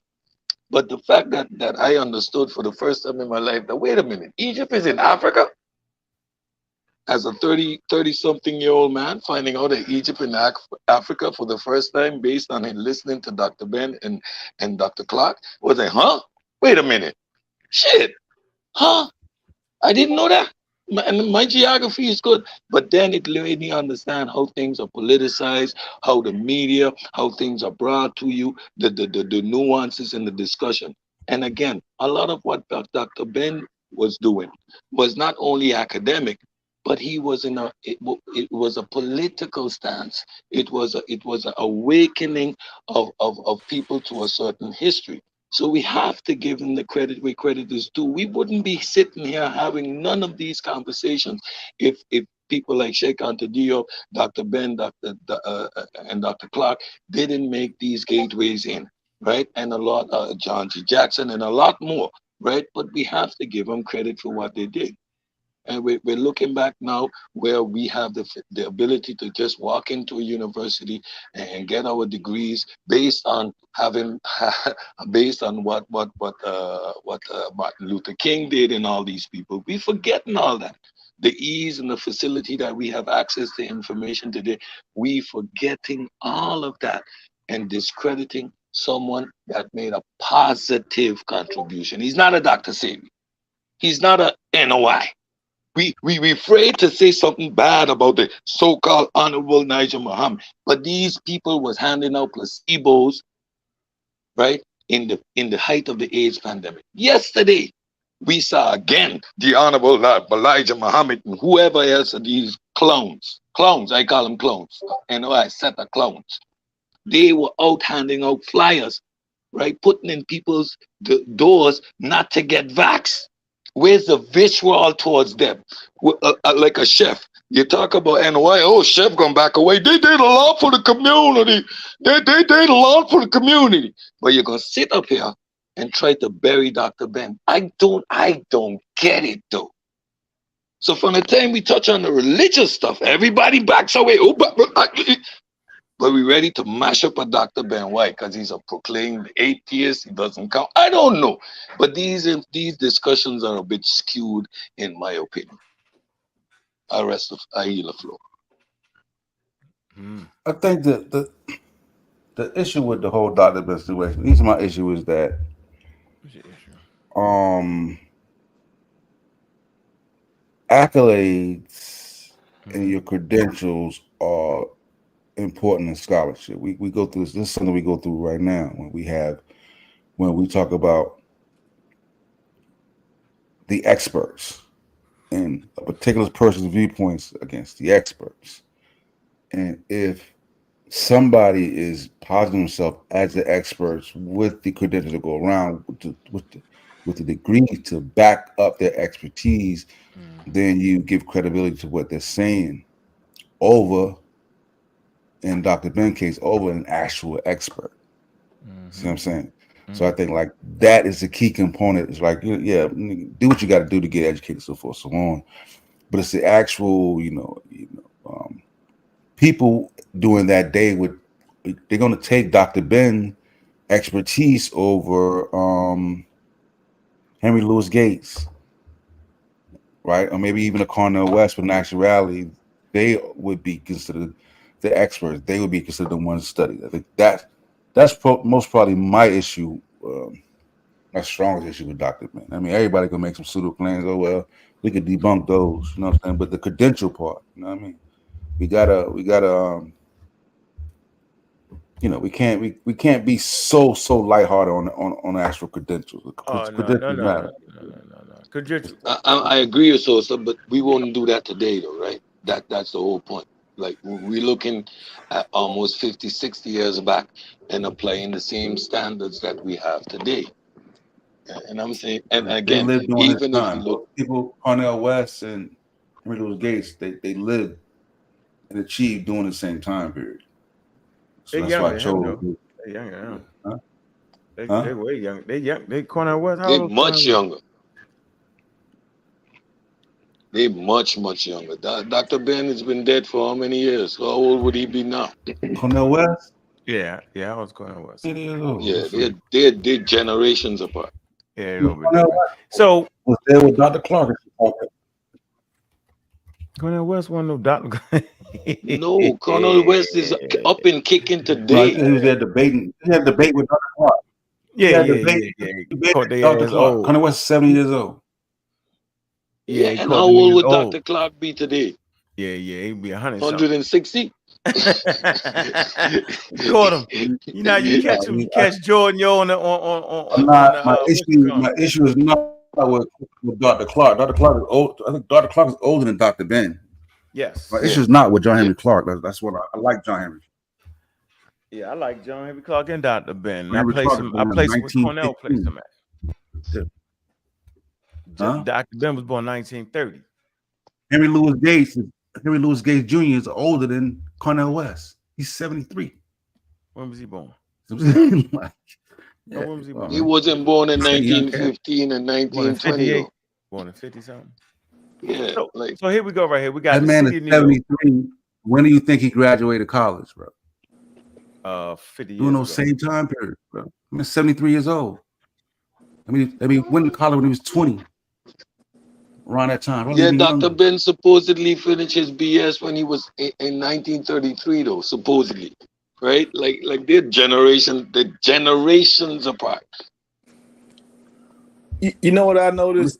I noticed that we let me read this. Hold on, real quick, before you dive in. I'm gonna come to the City of New York, yo. Manhattan Committee Board. All right. Bryant Benjamin, chairperson. Okay, they put that resolution in to get that man a street. All right, and he got that street. All right, just a resolution from the City of New York, Manhattan Committee Board 10. You don't just get a street for being a scammer. That's not what they're doing. And they got the sign right here. Dr. Ben-Jochannan way, some of his family members. And I think that's just important, yo. Like, if you're gonna tell a whole story, tell the whole story, yo, from start to finish, yo. Don't leave out nothing. Don't leave out nothing. I'm not saying leave out nothing, but you can't leave. You know what I mean? You surely as hell can't leave out shit like this. And then you got to ask yourself, is just New York City just out their mind for real? Like, why? Why would he get such an attack? And then why would he get so glorified? You know what I'm saying? Like, why would Cornell, like it's a lot of people Cornell University could have named, yo. Like all jokes aside, yo, this is Cornell University right here, yo. And they African Studies and Research Center, yo. They could have named a lot of people, y'all. But they named this man, yo. Why though? I'm asking, yo, why? Why would he get that? You know what I mean? Like, nobody want to talk about that. They want to talk about the nigga lied on his resume in the middle of wild ass, can't have your human rights. Everybody want to talk about that. But I've never heard anybody talk about Cornell University, right? In a program, you know what I'm saying? It was trying to move people forward because it wasn't no damn programs in the Black Studies. You know what I'm saying? People like John Henry Clark and Stromberg and them had to push that types of initiative. People that was autodidactic. Why don't we talk about this though? I want to talk about this. What say y'all? Why? Why that? Well, see, that was actually my point. What I was going to say, and so I appreciate you bringing that out, right? And what I want to kind of dive into is like, what did he get right? Like, because there are lots of things that he got right that are still accepted by modern academia, but the issue is in this community we fuss about what he got wrong and use that to discredit his influence on modern academia. And so, like, I just want to pose a question to the panel. What did Dr. Ben get right? What did Sheikh Anta Diop get right?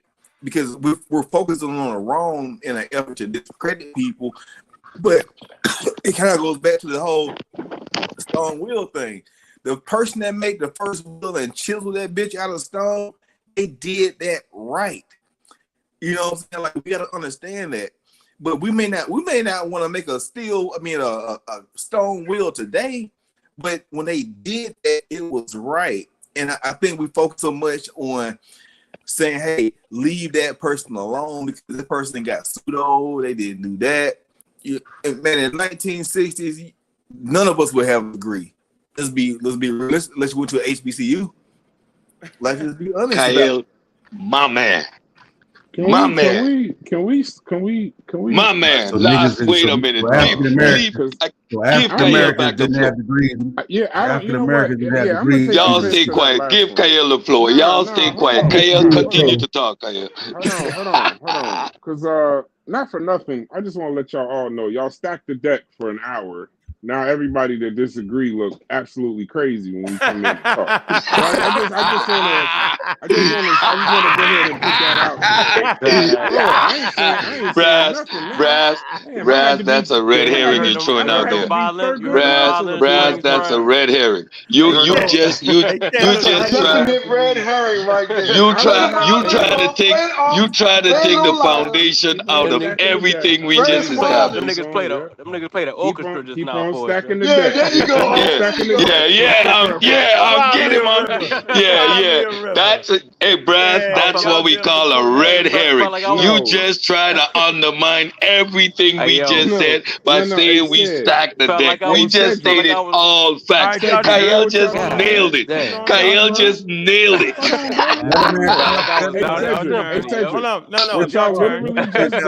What y'all literally just did in a court of law is y'all did the opening argument. You did all of our you literally cross-examined all our witnesses and then went straight to the judge and then said, now you go. What am I supposed to do? I'm doing the cross-examination. I let y'all rang Ankh yesterday. Y'all took Ankh on a spinner. He was in there by himself. And today the cavalry showed up. I put it down and Kyle just nailed that coffin shut. Y'all got nothing. Y'all just punching us in the face on mute. We on mute. Y'all just punching us in the face. All right, listen. I'm gonna just say this, bro. Because I already know the crowd. Ladies and gentlemen, this is Brad. I mean, we ain't got a chance. Of course, I'm gonna go talking about a man that got a street named after Cornell University. Just layers upon layers. You a Jersey Mike sandwich. Just layers. The fact that we recognize Egyptians as homegrown, Dr. Ben. All right, so listen, I'm gonna say this to you, Kyle, and said. I'm gonna say this. I'm gonna be because I know Logic and Kent, y'all gonna have to deal with this today, man. I'm gonna do this at a time when it's fair. You finna log out, bro? Don't log out, man. No, I ain't gonna log out. I'm gonna listen. Listen, I want to be clear. I'm not discussing from my point of view in this conversation because I don't have a horse in the race. You know, I don't know Dr. Ben that way. I haven't read his book, so even judging the man, I want to be clear that I'm not. I'm just saying this. I'm not talking about what he got right. I'm not talking about what he got wrong. All I'm saying is that in this particular community, unconscious or conscious, the scrutiny of some people, it seems to be not put on people that are held in reverence. So yes, 2 days ago, Kyle, literally, so you know where this conversation came from. In the voice chat, 2 or 3 days ago, we were talking about Dr. Ben, and Unc said, just check out his Wikipedia. So I read the first paragraph, and then it just went into all of this. He lied about the 5 degrees. He lied about being from Ethiopia. He lied about working at UNESCO. He lied about teaching Egyptology at Malcolm King College, and the program for that at that college wasn't even created till like 18 years later. So then he started saying things about only listening to Black teachers, you know, just certain things, right? So my question is not what he got right, not what he got wrong, because I didn't read that man's books. And I agree with Unc. He got a street named after him. He did eventually teach at an Ivy League school, and people call him a scholar. And he is a doctor because he does have 3 honorary doctorates on it that are proven. So he is Dr. Ben. So I put respect on his name in that. My real question is, why do they skip past him in regards to not just the falsifying of the schools, because y'all stick on that as regards to resume, but lying about working at UNESCO, lying about his birth, lying about teaching Egyptology at Malcolm King College. Why do y'all skip past him?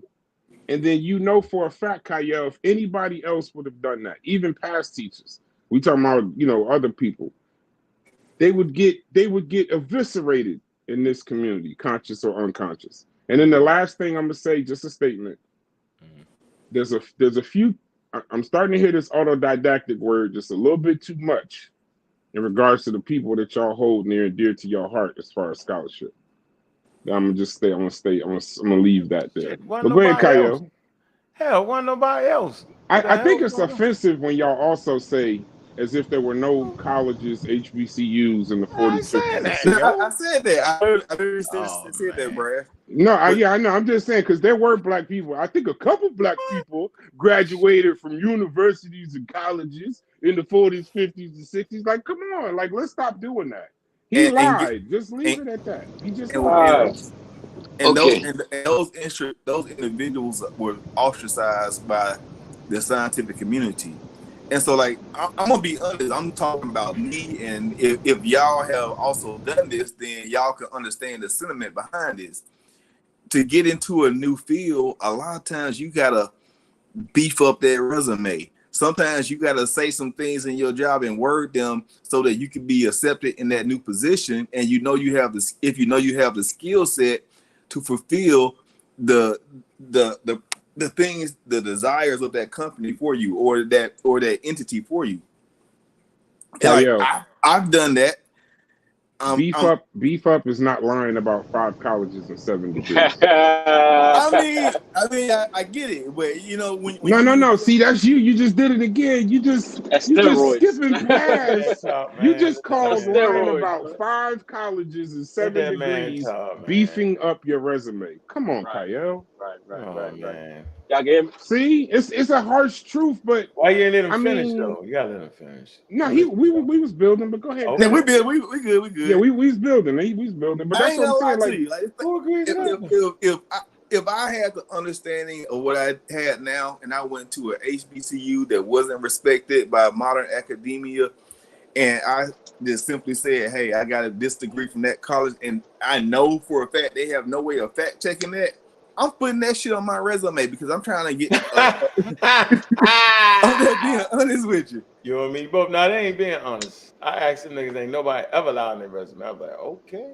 Well, not saying we work somewhere where we ain't work though. I mean, come on. Really? Man, man. But hold on. I wanted to kill that claim. I wanted to kill that Carl Sagan claim that Juju made earlier. They don't know what we talking about. They don't know we talking about Kent State. Nobody in here knows we talking about except us. The crowd. Don't bring it up. We're gonna bring up Carl Sagan. Remember? Because they wanted, because they wanted to compare him getting something wrong. They wanted to compare him getting something wrong to Dr. Ben getting something wrong, right? Okay. Now it was said that he said life. It was said that he said life existed on Venus or something like that, right? It was said that he said life existed on Venus. No, I'm sorry, bro. That you can't skip past that Sir Sagan. Yeah, you called him Sir Sagan in the chat. We said we weren't gonna bring it up. We said we weren't gonna bring it up. No, but I have to because the claim was made. Then I was told to go do my homework. That's why I did my homework. Goddamn it.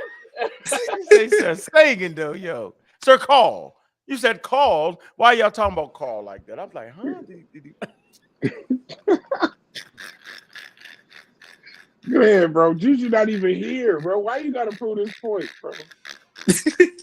Juju not even on the panel. You trying to prove something to Juju? Yo, you doing must something bring else. It up, yo. Juju went to Egypt already. You still say, trying to prove something? You can't say Carl. Carl would never do that. We're gonna have to agree. After the day, we're gonna have to let Dr. Ben go after the day. Like, you know what I'm saying? Like, I think we got teased out everything we can. Yeah, I think we did. I think we're gonna have to let rest. Be able to let it go because we're gonna get. We have to let it rest in peace, bro. However, this show is gonna cause about 50 other shows. Just watch. We can't keep digging up this man's grave. Just watch, bro. This show is going. We about to make this famous. I agree with Sosa when Logic on that talk, point, it's gonna be even worse. You can't say St. Charles, yo. I'm being patient too. I'm definitely being patient. I can't wait. I'm being patient. I got mine off. I don't care what y'all say, yo. At this point, y'all crazy. Hey, I got a question, Cedric. On that why point, did he I leave think his library to the NOI? That we let Dr. Ben rest. Go ahead. I don't know. Unc Cedric and Kaya. That's the only place institution. I think he joined them. I think he joined them before he passed. To the NOI. Oh, there we go. Brass. He joined them before he passed. Idea, Brass. He joined the Nation Honestly, of Islam like before he passed. Hold on, Cedric. Yeah, he was rocking with the Nation of Islam before he left. He wasn't? You saying no? Yeah, I'm saying no. You saying anything? Oh wait, are we on? Is that another one that we just found out? He can't get out the bill up there. He can't. He left 35,000 books to the NOI. He gave all his books gave all his books to the library. Hey, fuck off. I thought Reddy said that's why him and Dr. John Henry Clark fell out. Oh, I don't know about all that. You know, John Henry Clark hated Farrakhan. Like, he hated Farrakhan. He left them 35,000 books. I'm trying to figure out why he do that. I think Reddy said that's why they fell out. That's why they kind of fell out.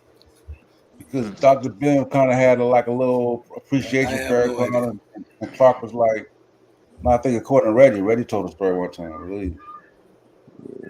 Yeah. Go ahead, Kent. Dr. Clark called that nigga, Dr. Clark is called Farrakhan a scammer. Scammer, yeah, he called him a scammer. Yeah, he wasn't playing no games with it. Yeah, he wasn't playing no games. I like that scammer, yo. Yeah, he didn't play no games with that. Go ahead, Kent. Sir, Carl Sagan, go ahead.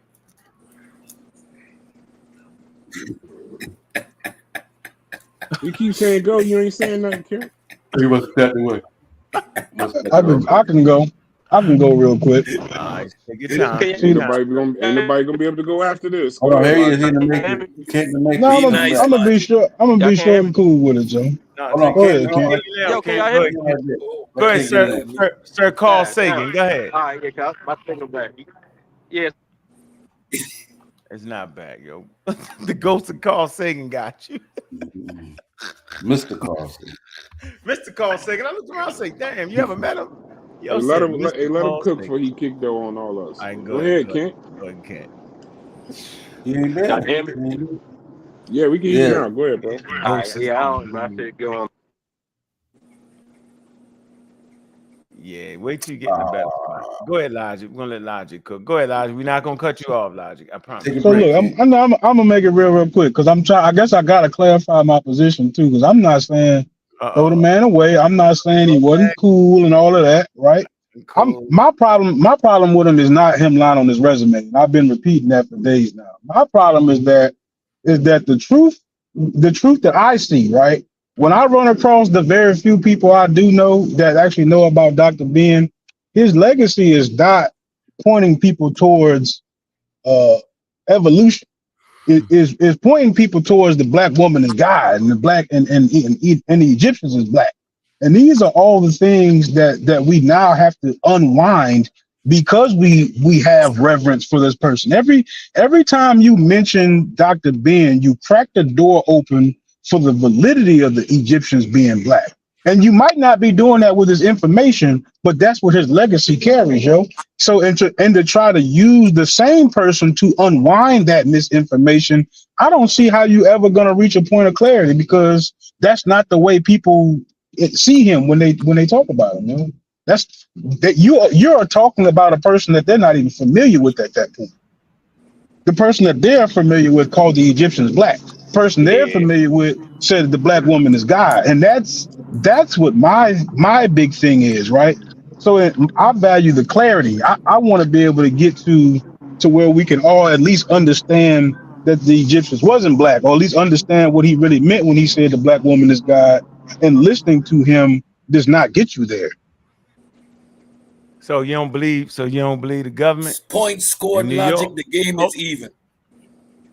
So you don't believe the New York government when they talk about his legacy?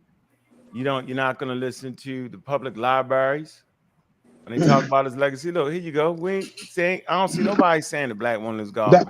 I hear what you're saying. No, right? His legacy. But I hear you fighting with Jabari and Reggie. No, they listen. Look, remembering the trailblazing scholar, Dr. Ben. This is New York Public Library. They talk a little bit about him. What you want me to say? You got resolution. I mean, I want you community activists. So that's like a stage joke when you say the black woman is God. No, I'm saying the institutions that matter give him his due and say what he actually did. They don't dive on when he beating up religion, because he really beating up religion.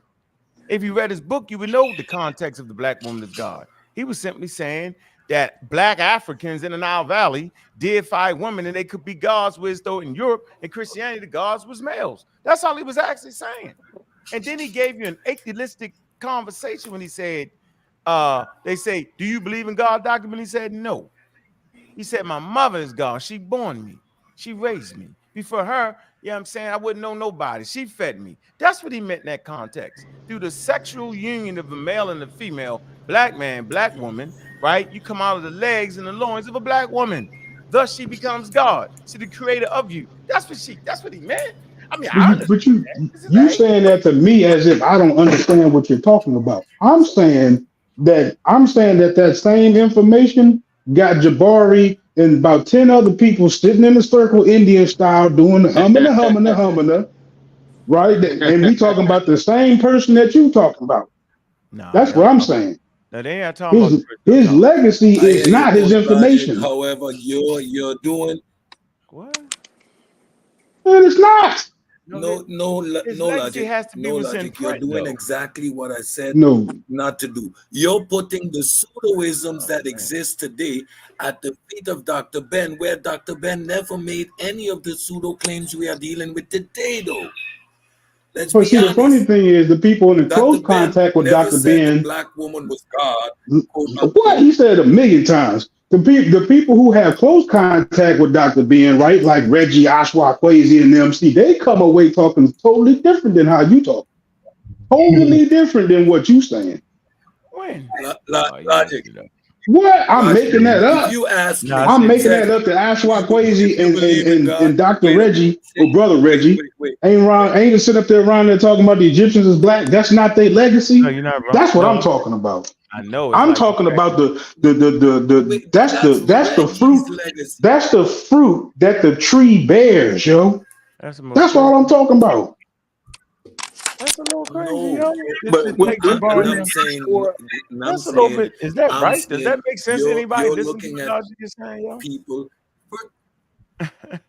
No, but wouldn't that be the more? No, it doesn't make sense, because if you ask me, Logic, do you believe in God, Cedric? And I say my mother is God, the black woman is God. What you talking about? And now you turn and make that a religious statement that I'm making, then you're taking me out of context. We're moving the goalposts. Dr. Ben was in a climate where he was fighting, right, against Egyptians are quote unquote Europeans, quote unquote white. He says no, they're homegrown Africans, aka they're black. We're in 2024. The position that these people are taking and misusing the narrative, again, I'll keep saying it, and I got to agree. If you open a book and a man is talking about how much the Gansas, talking about evolution, using our anthropology and archaeology, we would have been right where we are today. I cannot stray away from that. The misuse and the anachronistic use of information today by pseudos, we cannot hold Dr. Ben therefore accountable. That's like saying I understand what you're in the saying, time Cedric, that the earth was considered and I don't disagree with you, Cedric. Okay, thank you. I don't disagree with you. So what I'm saying is that the man, to me, from what I can tell, from when I talk to other people and get the temperature of what they are saying, the man is not famous for guiding people to evolution. He is famous for making the Egyptians black. Nah, yo, you really? What do you mean, really? Are you serious, yo? He's famous for being a trailblazer in African American and African history, yo. I kind of agree with Logic. Look, we gotta. I use this word in the survey, yo, and I gotta use it again. It would be naive of us to sit here and not assume that we are talking to the conscious community, and we are using a person who they have as famous for making the Egyptians black, right, and trying to use that same person and change his legacy. We're talking to this audience right here. This is exactly who we're talking to. You are trying to go ahead, John. I mean, I know you hear what I'm saying. Yeah, you hear what you're saying, Logic, but look, here's what you're not listening to. What we are saying is that we can recognize Dr. Ben, Brother Ben, for what he has done. We can recognize it. It's 2024, and those areas where we know he went wrong, we stare to the left. Dane said he didn't know where he went wrong. You could recognize it, but I know another channel with 100,000 followers that disagree with you. Nah. I mean, yeah, well, that's true, but you can't put that on us. We're scientifically literate. We listen to the experts. I'm not putting it on you. I'm saying that using the man opens the door to the validity of making the Egyptians black, and this is how. No, I'm not saying y'all misusing it. I agree that they misusing it. Every night. I agree they are the ones misusing it. I agree with that. No. You can't agree that they misusing it and then accept their narrative. I'm saying you're saying it right, Joe, but you're using the wrong person. No, we actually have governmental institutions not saying what you're saying, and it's in print, and it will be there forever. They're not saying what you're saying. It's not the first thing that come out their mouth. Cornell University. Right? He taught in the history study. That's what he's known for real. That's what he's not known for the joke. Black woman is God. That's like a stale stage joke. Unfortunately, yo, them same people are more likely to listen to Stay Cool than Cornell University. That's unfortunate, but it's true. But it is true. But I'm glad black people aren't that motherfucking silly. I'm glad that the whole body of African American community ain't stuck on YouTube on one or two channels. I'm glad. If it was that, yo, I would say you're right. At this point, I gotta go with the measures that's put forth in the public New York City libraries. What they said about them, when putting them, giving the street name and legislation, right? Cornell University with his legacy. I'm gonna go with that. My fault, yo, that I can actually read and comprehend this shit. My fault, dog. I'm not going with people who pull out one religious thing from a non-religious person. That's just crazy. Everybody glide past the part on his YouTube on his page where he say he's an atheist, though. You never heard him say, hold on, yo. You've never heard him say Dr. Ben was an atheist, yo. How about that, nigga? Think about I that. hear you, Hey, bro. Logic, no, I hear Logic. you. Was though. Hey, Logic. But we talked the other day, and I told you I agree with your agenda, and it's your strategy sometimes that gets to me. See, we're gonna see how this plays out over the next couple of days. We'll see what the pseudos have to say, yo. We'll see. I mean, I think you Let's opening the be door honest. for it, Joe. No, I'm not. I'm opening the door for intellectuals, yo. I'm not open. The pseudos can't go. Watch this. Chef say, give Jabari his props. He's following in the footsteps. No, he's not. When you follow the footsteps, wow, man. Yeah, when you follow the footsteps of Dr. Ben, you're wrong. You're supposed to be standing on his shoulders. Simple as that. Jabari You wouldn't barely have a understand shrine. evolution. You wouldn't have a shrine. Right, you wouldn't have a shrine if you was following this day. You wouldn't be get the fuck out of here. Hey, what you said we should be standing on? Exactly. Said we should be standing on the shoulders, right? You wouldn't be down that road stand on the at shoulders, yo. all if you were actually following Dr. Ben. This is come one on, of the We're not main bowing at their arguments. feet. Shout out to Reggie. I Shout don't out to know. Reggie. Asphalt Quazy and them was going. They was giving out names and Asphalt Come on. Quazy. Them. Come on. Nah, they all okay. Shout All out right, to let's Reggie. do this. Reggie, keep Hold on for a saying minute. it. Let's do this. Whoa. Let's do this. Can we admit that we only know of a few people that was actually students? The niggas you talking about now definitely wasn't. Not Sarah Stupicetti, not wild ass Jabari. No matter what he said out of his mouth. Okay? Trust me with that, yo. So in actuality, most people are afraid to be an atheist and beat the shit out religion. All the religions, like the Egyptian religion, he beat them up too. He was like, "What? Hey, it's an echo. They Somebody got to go on mute. What is that? It's an echo. That? Yeah, It's well, I an mean, echo. Somebody in the car. Whoever in the car, mute your mic.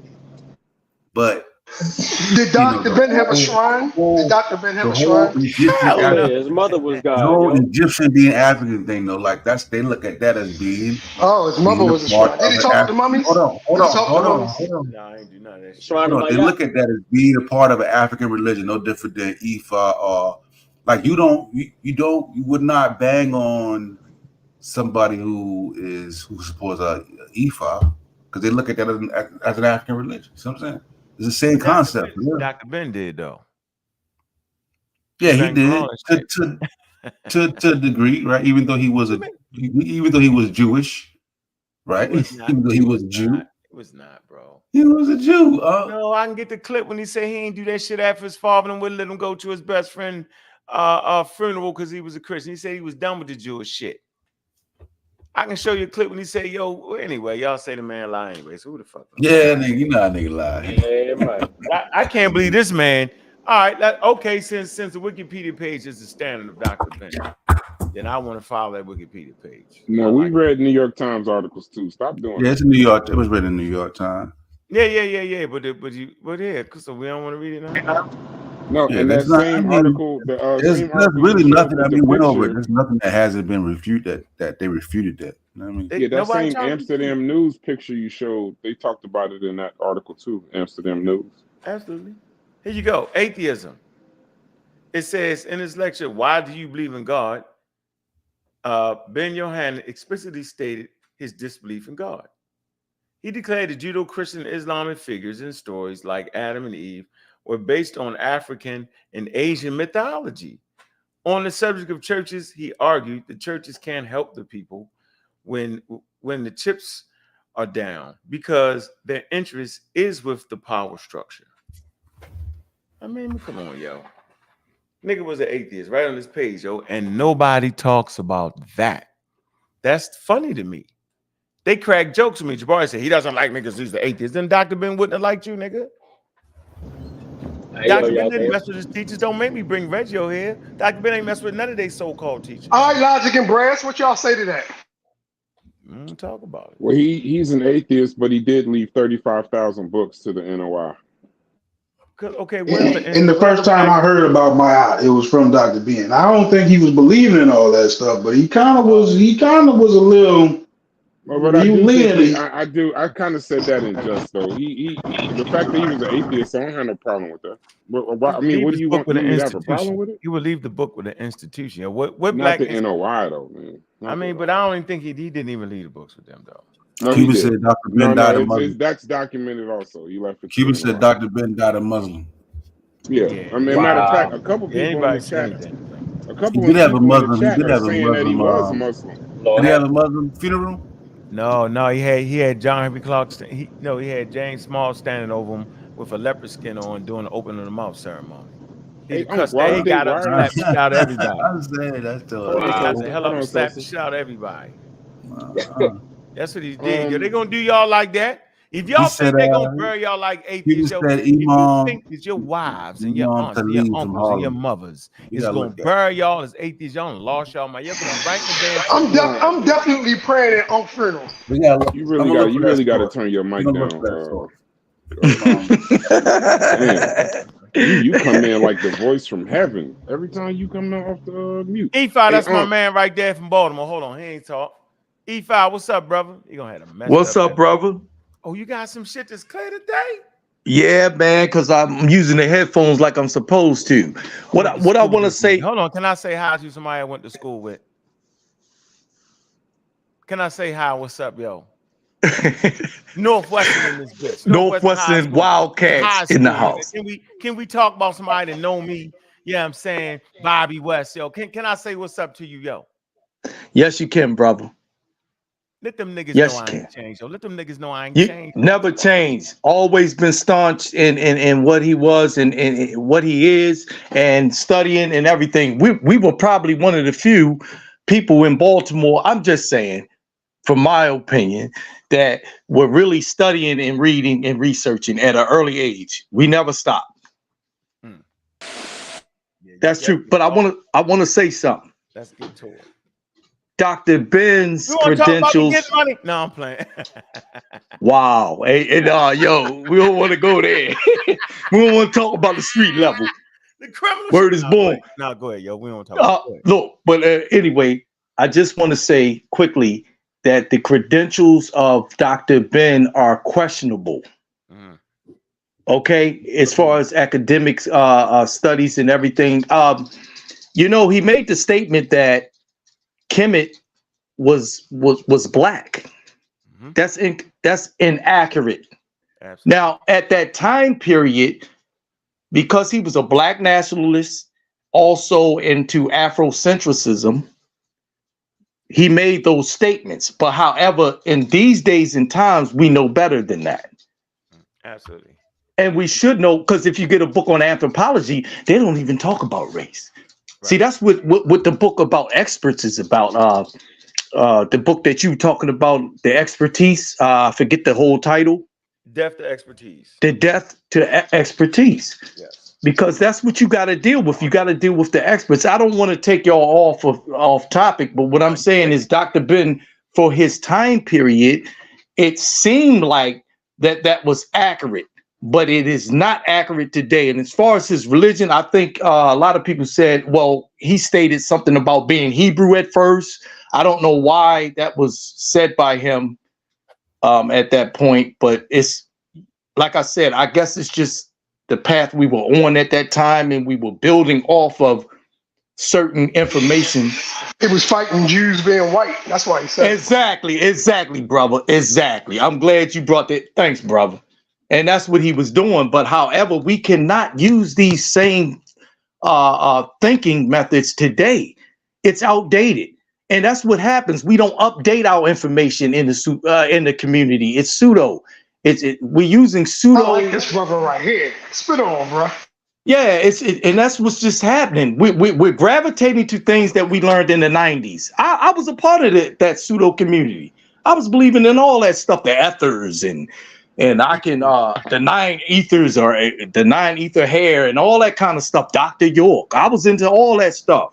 Anything to carry me away from reality. But I know once you know what's real, and through science, you understand the natural world and natural phenomena, you won't fall for these cults and people telling you these things. That's all I want to say, Unc. I don't want to take up a lot of time. Damn, nigga. Grew up with you, yo. I'm going to give you all the time you need, yo. I got the source on. I got the source on. Let's look at Dr. Ben as Islam. My nigga wasn't no Muslim, man. Go ahead, y'all. Your man. I done seen a few sources now that say right here. Man, y'all just. I'm gonna get the whole source, but we can go to. I'm gonna get the whole source, and then I'm just gonna read from the last part that we. I'll drop the source in the chat. So it says Harlemite Ali Q, because it talks about his whole journey up at top, but we'll just look at the past and end. It's too much to read the whole thing. Harlemites Ali Q Muhammad, a barber, and Salihuddin Amir El Moumin in France, Dr. Ben's great grandnephew, distinctly recalled the day that Dr. Ben officially declared himself a Muslim. Muhammad the barber said, "We were in Mana's restaurant, the one that's a block from Harlem Hospital. He mentioned that he wanted to be a Muslim. Salahuddin, who sometimes served as his caregiver, remembers we asked him more than once was he sure he wanted to accept Islam, because we had to know that he knew what he would be doing. We explained to him right there at the dining table what the Shahadatain was, declaration of faith, and he said that he understood. Then he said the oath in Arabic, La ilaha illallah. I can't pronounce the whole shit. I bear witness that there is no God but Allah, and that Muhammad is the messenger of Allah." Yeah, all right, whatever, yo. Some Zelagas nut talk crazy. But the whole source is in the Hey, wait a second though. The whole thing is in the thing. When he passed, that's a source.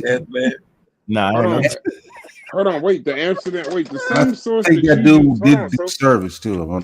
The same source that you used for that picture on Amsterdam News saying the same thing. And by the way, Cuban didn't say that. He said it was said by many that Dr. Ben was Muslim. Cuban didn't say that he thought he was Muslim. But it says, yeah, I just told him. No, I know, but he's saying you confused what he was saying. That's all. It says the Sunni Muslim African American community joins the world in celebrating the life, works, and accomplishments of the late Dr. Yosef Alfredo Antonio Ben-Jochannan. Known affectionately to us as Dr. Ben, he was an extraordinary scholar whose achievements speak for themselves. But for those of us who are Muslims, the most extraordinary thing about him was his acceptance of the religion of Al-Islam after so many years of being at odds with his teachings and subsequently with Muslims. It goes on to talk about how he, after becoming a Muslim, he openly prayed the traditional salat of the Muslims at Friday prayers at the Mosque of Islamic Brotherhood in Harlem, and most often at Harlem Hospital, as well as at Harlem intercommunal prayers. He passed away as a Muslim. Yeah, well, there's a reason for that, though. I just read the end of it. You gotta keep that in context. There's a reason for that. The reason for that. Wait a minute. Reason for that is because Dr. Ben felt like the Nation of Islam was the new gatekeepers of Africa. Now we read. Wait. So did he tell you that? Wait, Christian, did he tell you that? I talked to the mummy. Yeah, there you go. See, now you wild. See, there y'all go. When it's somebody that y'all revere, you can't say Reggie got a toe. Reggie coming. Hold on, man. Y'all serious? I know we ain't got to do. Reggie coming. Get that. Tell Reggie get in. Can we just keep it with the Wikipedia page, y'all? Say it was an atheist. You used the Amsterdam News. I just scrolled down. You just showed the picture. No, you weren't supposed to scroll down, Brass.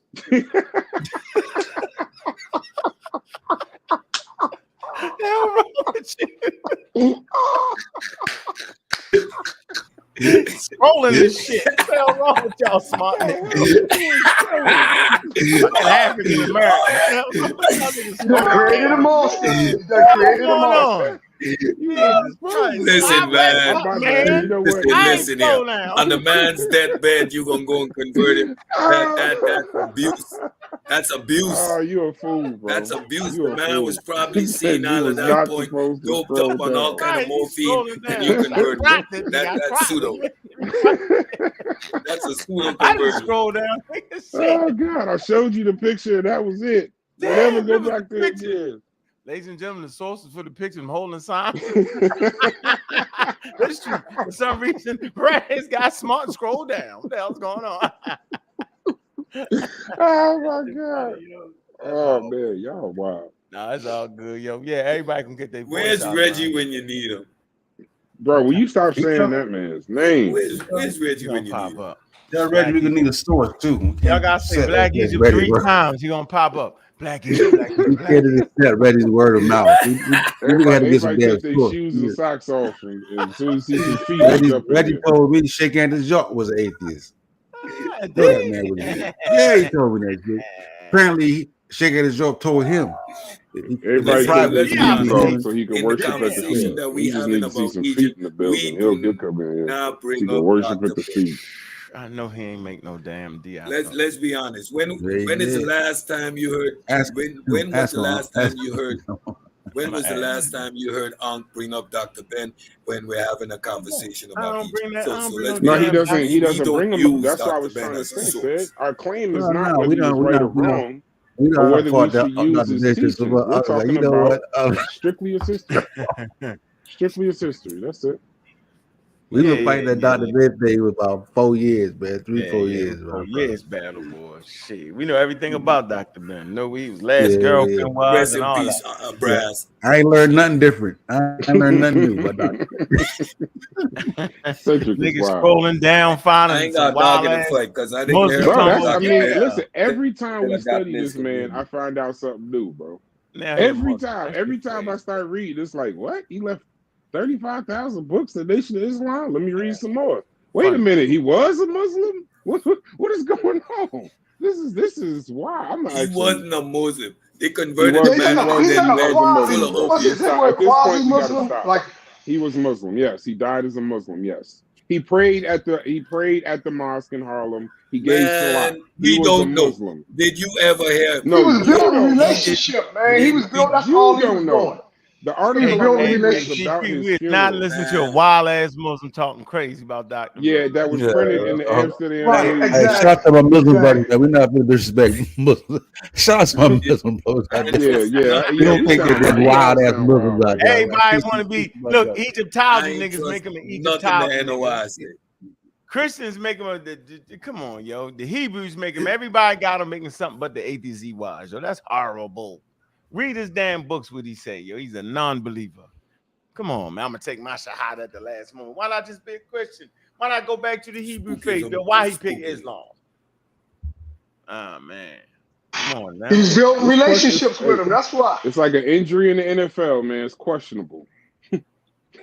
He's questionable for playing on Sunday, but it's a little questionable. Just a little questionable. He left 35,000 books is a strong statement. That's a strong statement to just blow past. Oh, Brad, you're gonna keep hammering that one point. Yes, I'm just hey, 35,000 strong. hey, Cedric, bro. If you left 35,000 books to the Book of Mormons in Utah, I'd have some questions, bro. I'd have a few. Brad's gonna find out the truth about it. I'm gonna find the video. I think I'd have. I'm gonna find the video. Like, wait a minute, said. What did you do? He left 35,000 books to the people. Brad's got this out of context right now. That's all I'm gonna say. Yourself the propaganda. Reggie, I'm just Reggie, saying, come hey, correct I the got information, please, Reggie. Hey. You see, I'd be like, Reggie, somebody we need was some just really clarity kind here. to the Mormons. yeah, Gideon. You know what I mean? We find out. We go to Said funeral, and it's 90% Scientologists. I think Said. I look at you, Gideon. I tell you, I think Said might have been a Scientologist. I don't know, bro. Something's going on around here. It's 90 Scientologists in here. Come on, man. After all the time, after Logan all said the they got times you hear me say, Logan's cracking jokes. spookism and spookism. Yo, that's why I say y'all keep asking for it. It's just gonna be an argument, bro. That's all it's gonna be, man. That's all it's gonna be. How many people can come here? Because I can leave if you come. There you go. We got him in here. All right, Reggie. Stay alone, man. Reggie, listen. You ain't ready to make that stuff up. You the tiebreaker, Reggie. Hey, Reggie, was not shake. Did you Brother say Reggie, what it did? I don't Reggie, want they to say playing.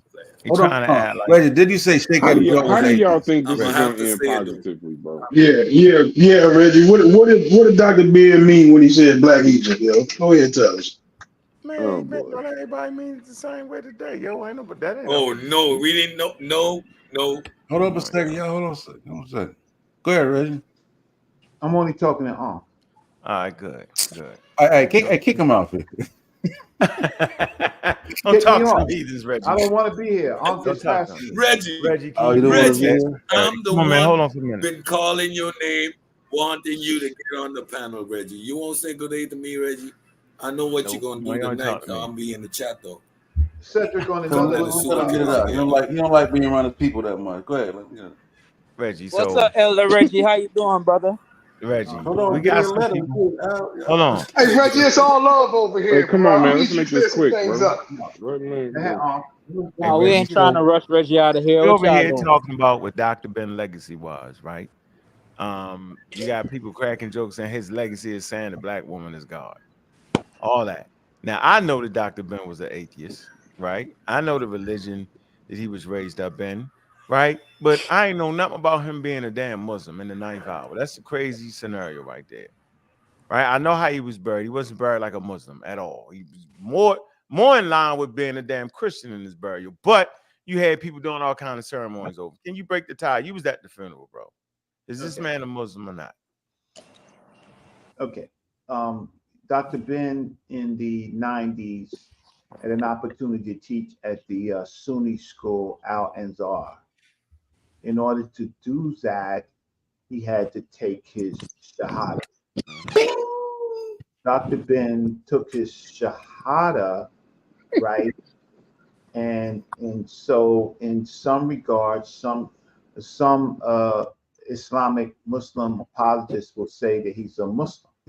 What he taught at the university was he always teaches is ancient Egypt, but they would not let him teach at that university. So at the time, Professor Small, who had left Islam, but gave him his Shahada, and he was able to teach at the university. When he got back to the Americas, you didn't hear hide nor hear of any of that. So if a person takes the Shahada, right, for purposes to do other things, then technically the Shahada is invalid. It's technically invalid. And so he's an apostolate, actually. So if so, the mere fact that he did teach at the university for 3 or 4 years, right? Um, and he did take the oath. The people that I had been dealing with in the 90s who were making the claim that he was a Muslim is mistaken. He did take it. He did do what he did in Egypt, and then he left. Dr. Ben was not buried. Well, I will say this. I will say that the Nation of Islam, right? Minister Louis Farrakhan, right? When Dr. Ben died, he sent a message through Hafiz Muhammad, who was the leader of Mosque number 7, that the Nation of Islam will assist in any way. They had assisted us with Dr. Clark, and then they assisted us with Dr. Ben. I was in charge, if anybody knows there, I was in charge of the proceedings, if anybody knows, right? And I was also his pallbearer, if anybody knows. But so I worked with the Minister Louis Farrakhan, gave us the best of his group, right, to assist a funeral that was no less than 2,000 people in and out. So they accepted him as a Muslim, right? They did. They did for their purposes, but they have a different type of Islam.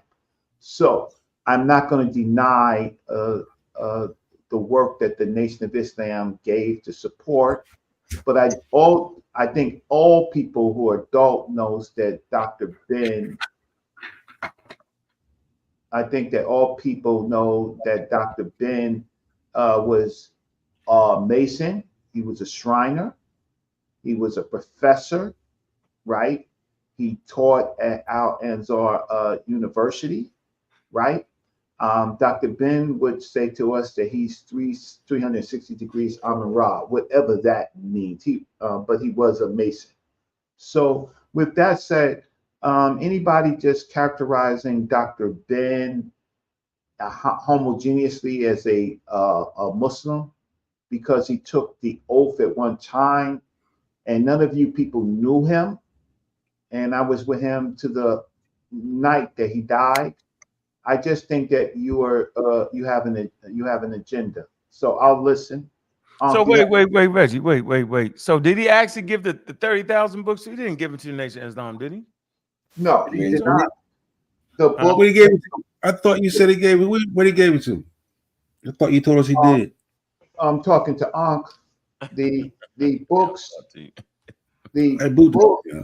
of his in his collection. It wasn't. I don't think his collection was 30,000. It could have been anywhere between 15 to 20,000, but it was. I don't think it was 30,000 because what he did was every wall in his house, right, on all sides of his house, he lined it with bookshelves, right, and so that's almost every wall in his house, right. He was living with books, him and his wife.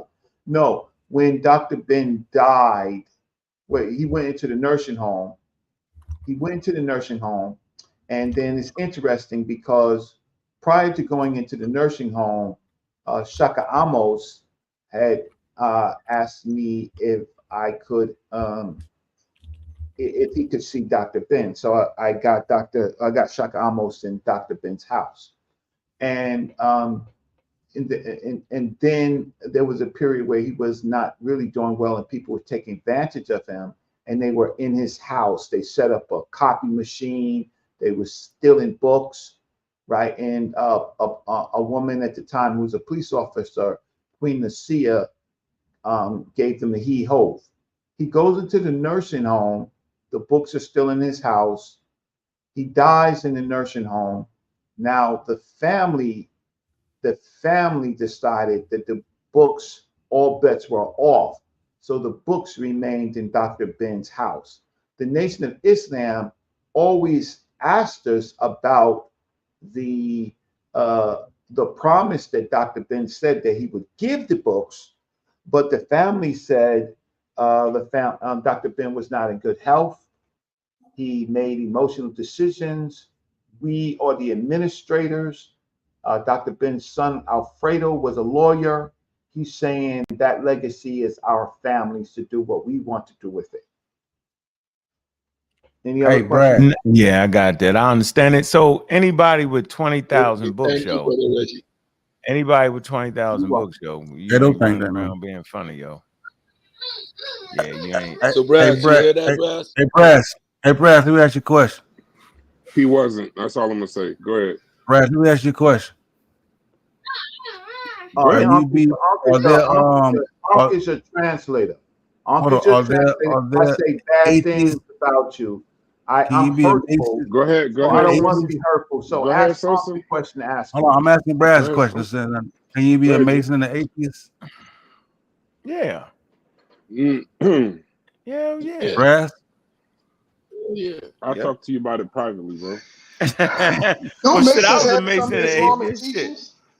Huh? Well, I just something. It's this. Masons have some Islamic teachings. That was false. No, Mason don't. That's the Shriner. The Shriner got Islamic teachings. That was false. Shrine. So, any more questions? Because I see a picture of Dr. Ben with a circle around him as he is in his eldest of eldest. Yeah, that's eldest of eldest. That's Ken. And I think we don't play with the funny hats, you know what I'm saying? The 80 block people are crazy. You got the funny hat, you just get that's how we do that. But you can go ahead and get up out of here though if you was about to go though. We really don't care for you. We really don't care for you anyway. Trying to keep his hair, right? Hey, don't listen to him. Don't listen to him. Hey, Reggie. I'm not gonna dress up any BS. Don't listen to him, Reggie. Reggie, don't pay no mind to him. Reggie, I am. Listen to him. I am. I'm running block to you, Reggie. Hey, Reggie, listen, man. Hey, Reggie, listen. Reggie, this is what I learned over all these. Hold on, let me say this, come on, man. Hey, come on, man. Everybody talk. One mic. What the hell? Everybody chill out. Come on, man. Hey, hold on. Y'all not recognize where y'all at. This community skeptics, right? Everybody get a fair shake over here. Jesus. I think. Anyway, listen. Calm down. Everybody talk one at a time. Everybody have their own opinion, right? And best I know, anybody with 20,000 books, right? Well-sourced material in his own book, right? I don't take that lightly. And what I learned was that the last generation setting them didn't read the fucking books, right? Dr. Ben didn't even mess with these dudes' teachers, Samaz and them. They didn't mess with none of them. They front. I know I ain't wrong, You're not right? wrong. Right. You're not Okay. wrong. Thank you. I know I ain't crazy. They don't really fuck with him. They can never present his argument right. Right? Nobody can actually say what he got wrong. If you take the word black off the shit, he was right there. He said they was indigenous Africans. What more would you want out of that man? So in his time period, right, they used those racially charged classifications, right, on indigenous people, which they should not have. That's how I'm saying it. But he sure enough was talking about the indigenousness of them.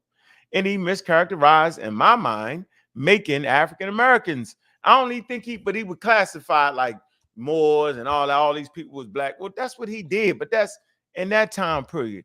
But yo, he got some strong work. My next show is I'm gonna do what I learned from John Henry Clark and your man John Jackson. They said, yo, go to the back of the book first. So we're gonna go to the back of the book. Reggie, you routinely go to. I took them all the way back to Strongberg and them. You got anything to say? Because I know that's your favorite place to go research, and you actually work there. Could you tell us a little bit about Strongberg? Arturo Schomburg was Strongberg, a Puerto Rican, mm-hmm.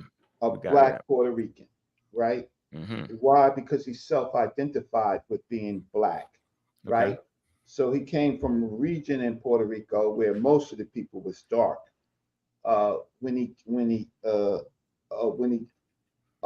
came to America, he began at that time working with some of the people of the that helped Garvey. He ended up giving his large collection to the New York Public Library, in which I worked, and it became the Schomburg Center. And so that was the first collection that they had on 135th Street. Arthur Schomburg, or Arturo Schomburg is his name. He mentored Dr. John Henry Clark. Mm-hmm. Dr. John Henry Clark and all of them were, how can I say, juniors of Arthur Schomburg, right? Mm-hmm. And it is from him that they all learn. Dr. Ben comes to the Americas, I think, in the 40s, late 40s, maybe 50s. I'm pretty sure. I think it's the 50s, and he begins his voyage. And then because Arturo Schomburg, right, is of Puerto Rican descent, Dr. Ben now he was raised in the islands. I don't know if you want to characterize him as an African American. I think he's part of the African American experience, but he says that he was born in Ethiopia, raised in Puerto Rico, comes to the Americas, and he's at a time where he begins to create himself, right? He has a knowledge of Africa, of that region of Africa, that very few people actually knew, right? And that was time period, because I think I think what I'm hearing is that a lot of people aren't even really familiar with this history. They actually think that everybody was teaching African history that way, like it was an abundance of teachers. And I'm trying to say it was a real scarcity of this information right here. It actually was. Now you could get it at certain universities, but getting into the black community, it wasn't there. It was people like him with those autodidactic type of people that was really pushing that. Am I right or wrong? Harlem history Dr. class. Ben was unusual because he wasn't teaching African American or African Caribbean history. Dr. Ben was unusual because he was teaching Ethiopian history and an Egyptian, was so-called Egyptian, because that's a fake term. And it was unusual because the information that he was bringing, nobody knew. So then Dr. John Henry Clark befriended Dr. Ben. He befriended Dr. Ben, and okay, and so and Dr. Ben also knew Malcolm X, El Hajj Malik El Shabazz. So he was an extraordinary man at his time, but at the same time, he still had what he said was his heritage, which was the Ethiopian heritage. So when Malcolm X died, and I've shown it several times on the show, it was, you could see Dr. Ben coming out of, you could see Dr. Ben coming out of the viewing of Malcolm X, fully robed as a Hebrew, right? Fully robed, because that was his family heritage. He was born Johannes, right? That was the name. That was the name. His last name, Johannes. He later changed his name to Jochannan, but his name is Johannes, and his family name is Johannes, and Johannes is an Ethiopian name. Jochannan is also an Ethiopian name, but a more kind of a mystery system type name that he took upon, right? So there are lots of elements of Dr. Ben that when we did his biography, there are lots of things that we threw out, and there was things that we could stand on. We put in his obituary. So, and you did that. Was it anybody else stepping up to the plate? Oh yeah, all these communities. Oh yeah, it was Dr. James Carr, Dr. Greg Carr, Howard University, right? Dr. Mario Beatty, Patrick DeLisis, who had been a professor at Hunter College for many years, is a good friend of mine, Dr. Leonard Jeffries, and myself, right? From elements of and so what we could substantiate, we substantiated some of the stuff about, what he said. Some of the stuff we left because he basically purported, but some things we threw out. As far as him being Dr. Ben, there's a video that I gave Ankh. He showed at least one of his honorary doctorates. Right? Yeah.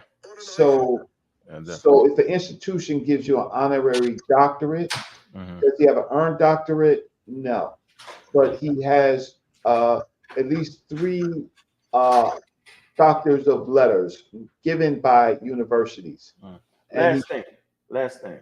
Good. I don't recall Dr. Ben running around parading. He had all these degrees lying to black people. That seems to be the running theme. I know Ken said all the time. He lied to us about his degrees.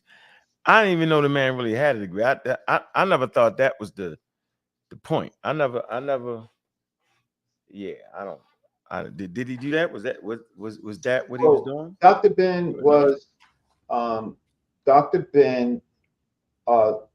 He because of his work, his first professorship was at Temple University in Philadelphia. He left. He had to leave that position because he overinflated his. We was talking about overinflated. What position was that? We argue about what inflated was.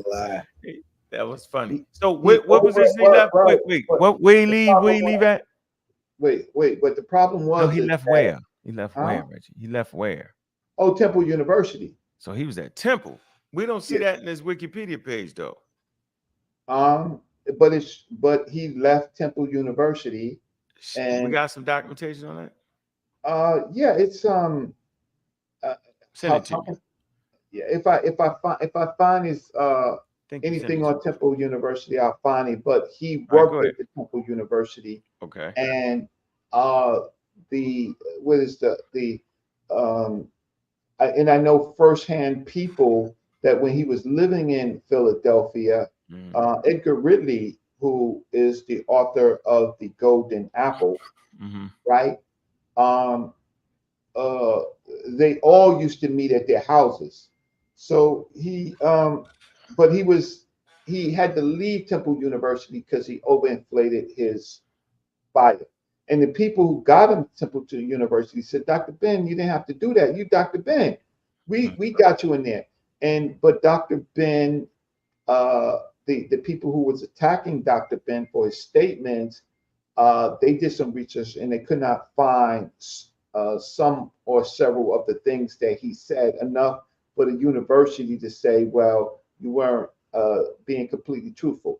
So then he leaves there, and he is now, Dr. Clark is upset about the whole fiasco and the people that did it. So he asked Dr. James Turner if Dr. Ben could teach in his university. So Dr. Ben ended up getting a professorship at Cornell University, in which he retired from, right? And so Cornell University accepted Dr. Ben with the previous problems, right? And he retired from Cornell University. So he did not die broke. Dr. Ben had full benefits. He didn't die broke.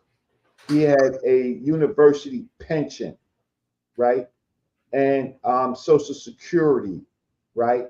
So those people, he went. Yeah, they just haters. So listen, we got a show coming up, man. Okay, bye. Juju and them show, man. We got them coming up, man. Hope I was helpful. Goodbye. Yeah, you was definitely helpful. I'm out. Yeah, you was definitely helpful, man. All right, man. Look, man, we're gonna get out of here, man. Thank you, brother Reggie. You did a tremendous job. Hold on. No, we got the next show with Juju and them, yo. Come on, yo. Oh, you okay, can say something. Yeah, we got. We'll do it another time. Because this will take a while. This will take a while. All right, y'all. Peace. Peace out. No, all right, PK's great show, great show. Hey, man, brothers. Hey, man, appreciate everybody coming through. I want to get this name right. Juju said I always get the damn name wrong on the show, man. I'm going to get this damn name right, man. Galaxy and Beyond, yo. On the Pseudo Killers, man, coming up, man.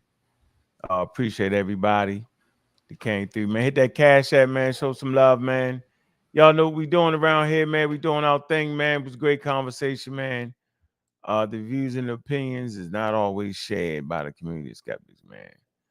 You know what I mean? I'm listening to the literature, man. But everybody got their right to their opinion, right, wrong, or indifferent, man. Story got to get out. You frame it like your heart make you feel like you want to frame it, right? I'd rather just tell it like it is and let the chips fall where they may. Man, y'all listen to the community skeptics, man. Make sure y'all go ahead and like and subscribe, man. We need to get these for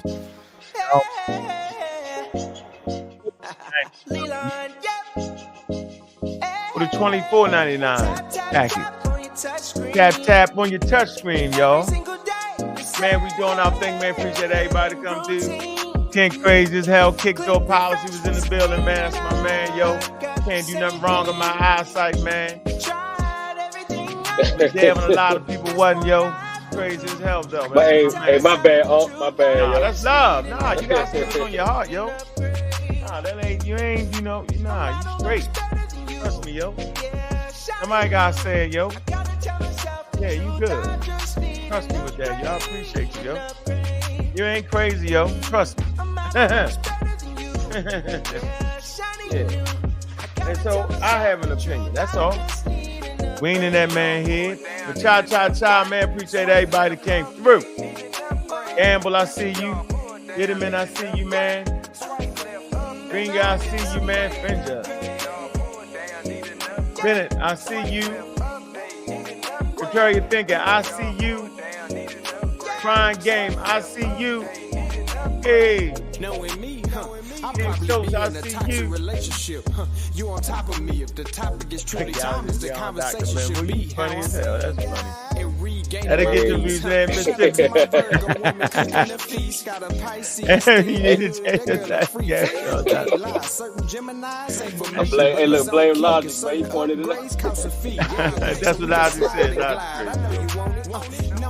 Yeah, crazy. Hey, man, we appreciate everybody stopping through. Hey, we gotta get out of here, man.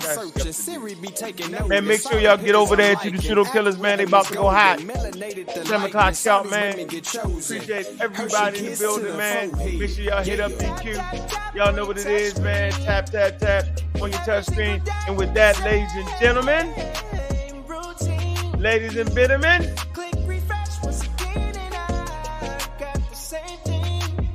the same thing. Look, man, you listen to the Community Skeptics, man. I'm your host, God Killer, a.k.a. Bobby Banger, man. And with that, we out.